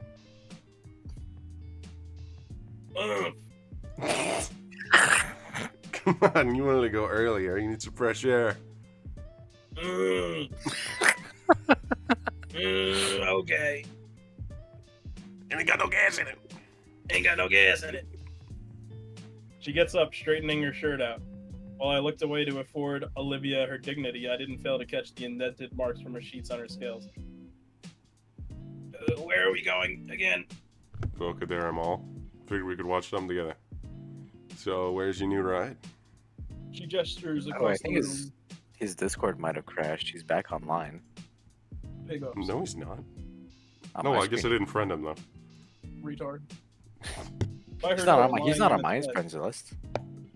Does not say he's online for me. When I realize what she means, I look back to her in bewilderment. Oh, wait, what? Oh, now it says he's offline. What? I told him I'd get around to it sometime. Olivia shrugged, looking nonplussed about it all. Plus. Well, she's up. It's something. I sigh and go to open the box. It's closed tight with tape. She hasn't even opened it. You got a knife? Olivia bares her teeth and rolls her tongue over her sharpest scissor. Oh boy. Bites that shit open. It doesn't take long to assemble Olivia's new chair. It looks pretty identical to the old one, in all honesty. They hold the chair steady next to her bed for her. Alright, ready for your maiden voyage? Voyage. Olivia rolls her eyes at my lame joke, but I still see the tiniest smile she tried to hide. slides carefully into the seat, slowly correcting herself and adjusting her legs to properly rest on the footrests. I release the handlebars and Olivia takes her wheels in hand. The small grin is there again as she handles the wheels slowly, pushing and tugging them. It takes me a moment to realize she's actually testing the chair. To me, it looks like she's silently dancing to a tune only she hears. Finally, with a nod, Olivia looks to me. All right, I'm ready and go. Nodding back, I hold open her bedroom door. I wave to Damien as we leave, though Olivia doesn't seem to even see him. He waves back still, even tossing me a thumbs up for luck. Mr. Ferris was right, as even in the cold air, I can see Olivia's spirits slowly return. Can't wait to get to the mall now. Yeah, everything's gonna go great. I'm actually going on my first date to some random influencer. What a... Ingo's so stupid in this ending. Volcadera Mall is a pretty large shopping center nested in between the skyscrapers of the city.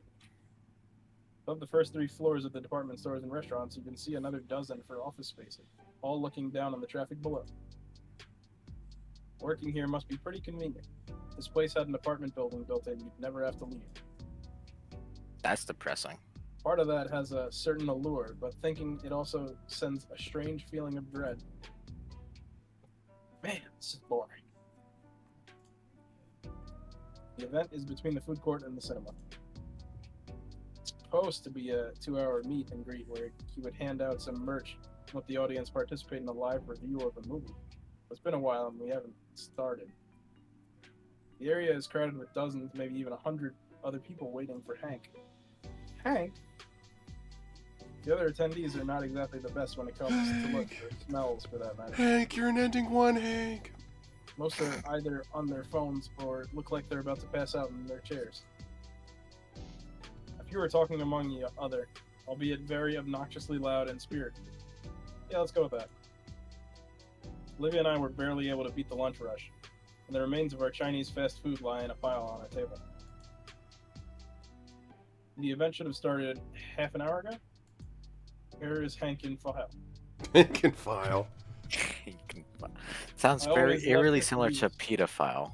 He has a seriously good eye for taste and gives excellent commentary. In fact, Hey, that's hit me. partially why I thought Olivia might want to meet him just as much as I. Even though she's probably never heard of him. We're lucky we can get some great feedback on her work. Shows up. So, Olivia, She shifts her gaze to me. have you been doing alright? He glances my way and notices my frown, opting to reply with an actual answer. Yeah. At least she spoke up this time. Even on the ride over, you were oh, that's you. Pretty upset. Listen, bro. Been a long stream. Farther than usual, I want to add on.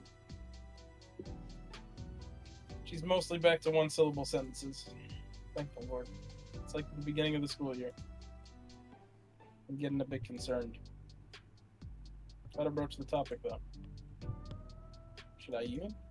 I think so. This date's meant for her, after all. Just need to get past those walls of hers. I gently grasp the idle hand that rests on the chair's armrest. I finally get a response from Olivia as her eyes widen and a hue of red graces her cheeks. Olivia? Feel her fingers curl softly around my hand. Yeah, sorry, Inko. I've been thinking about a lot of stuff.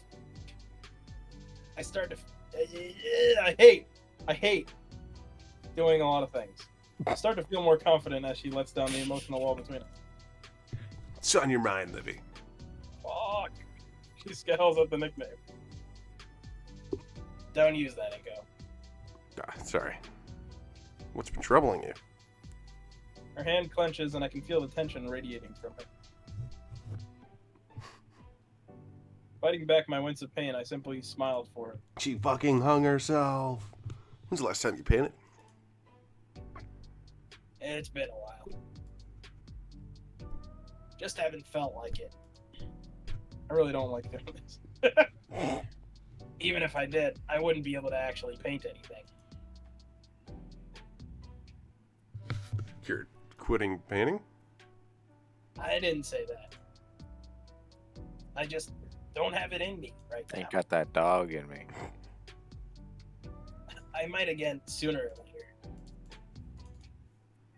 You don't have it in you. Everything seems like a pain right now. Does not have that dog in her. Doesn't have that dog in her. Didn't Bit your mention she shit hadn't even indeed, brother. left her room at all week. Is that man coming back? No, I don't think so. Well, Let's we should end start. this shit. What? I said we should end this shit if we don't have the second main role. Yeah, I doubt we're gonna get on. Okay, one last stream, I guess. There will be one more. One more. Same time tomorrow then. Yeah, I bro. don't know, same time, but you don't Depends have on work whenever tomorrow, he do wakes you? Ola? up. You Tomorrow's don't have work Sunday. tomorrow, do you, Ola? No. Okay, good. I work from 8:30 to 4, so I should be good. Boy. Yeah, I hope I don't sleep for 13 hours again. Like, that was a miscalculation, I'll be real. It was a miscalculation because you stayed up till 7. It was 6. Steve was 6. Whatever. It's a skill issue. Yeah. So, yeah. Yeah. Anyway, chat. We're gonna start with ending 1 next stream, do ending 2, and then do ending 4 for the final one, and then that's it. We can finally kill ourselves. And then go back to having a stagnant channel. For real. Yeah, my next upload will be never. Something really good. Really close by, so you keep the... Yeah, never mind. What? Yeah, it doesn't matter. It do matter. No, it doesn't. It End do. the stream. I don't wanna make a snoot game iceberg. That'd be funny.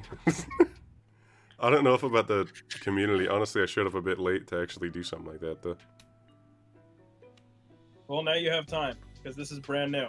I can make a Wani iceberg. You can have nothing in it, though. Okay. Damn.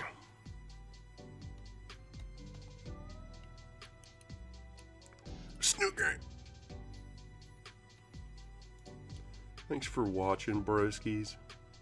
If you enjoyed, check out my other content that I will never upload again. Make sure to subscribe, tickle my balls. Olivia cake. Real. Olivia's fat ass. Save the game. Yeah, anyway, I'm gonna be a studio disconnected.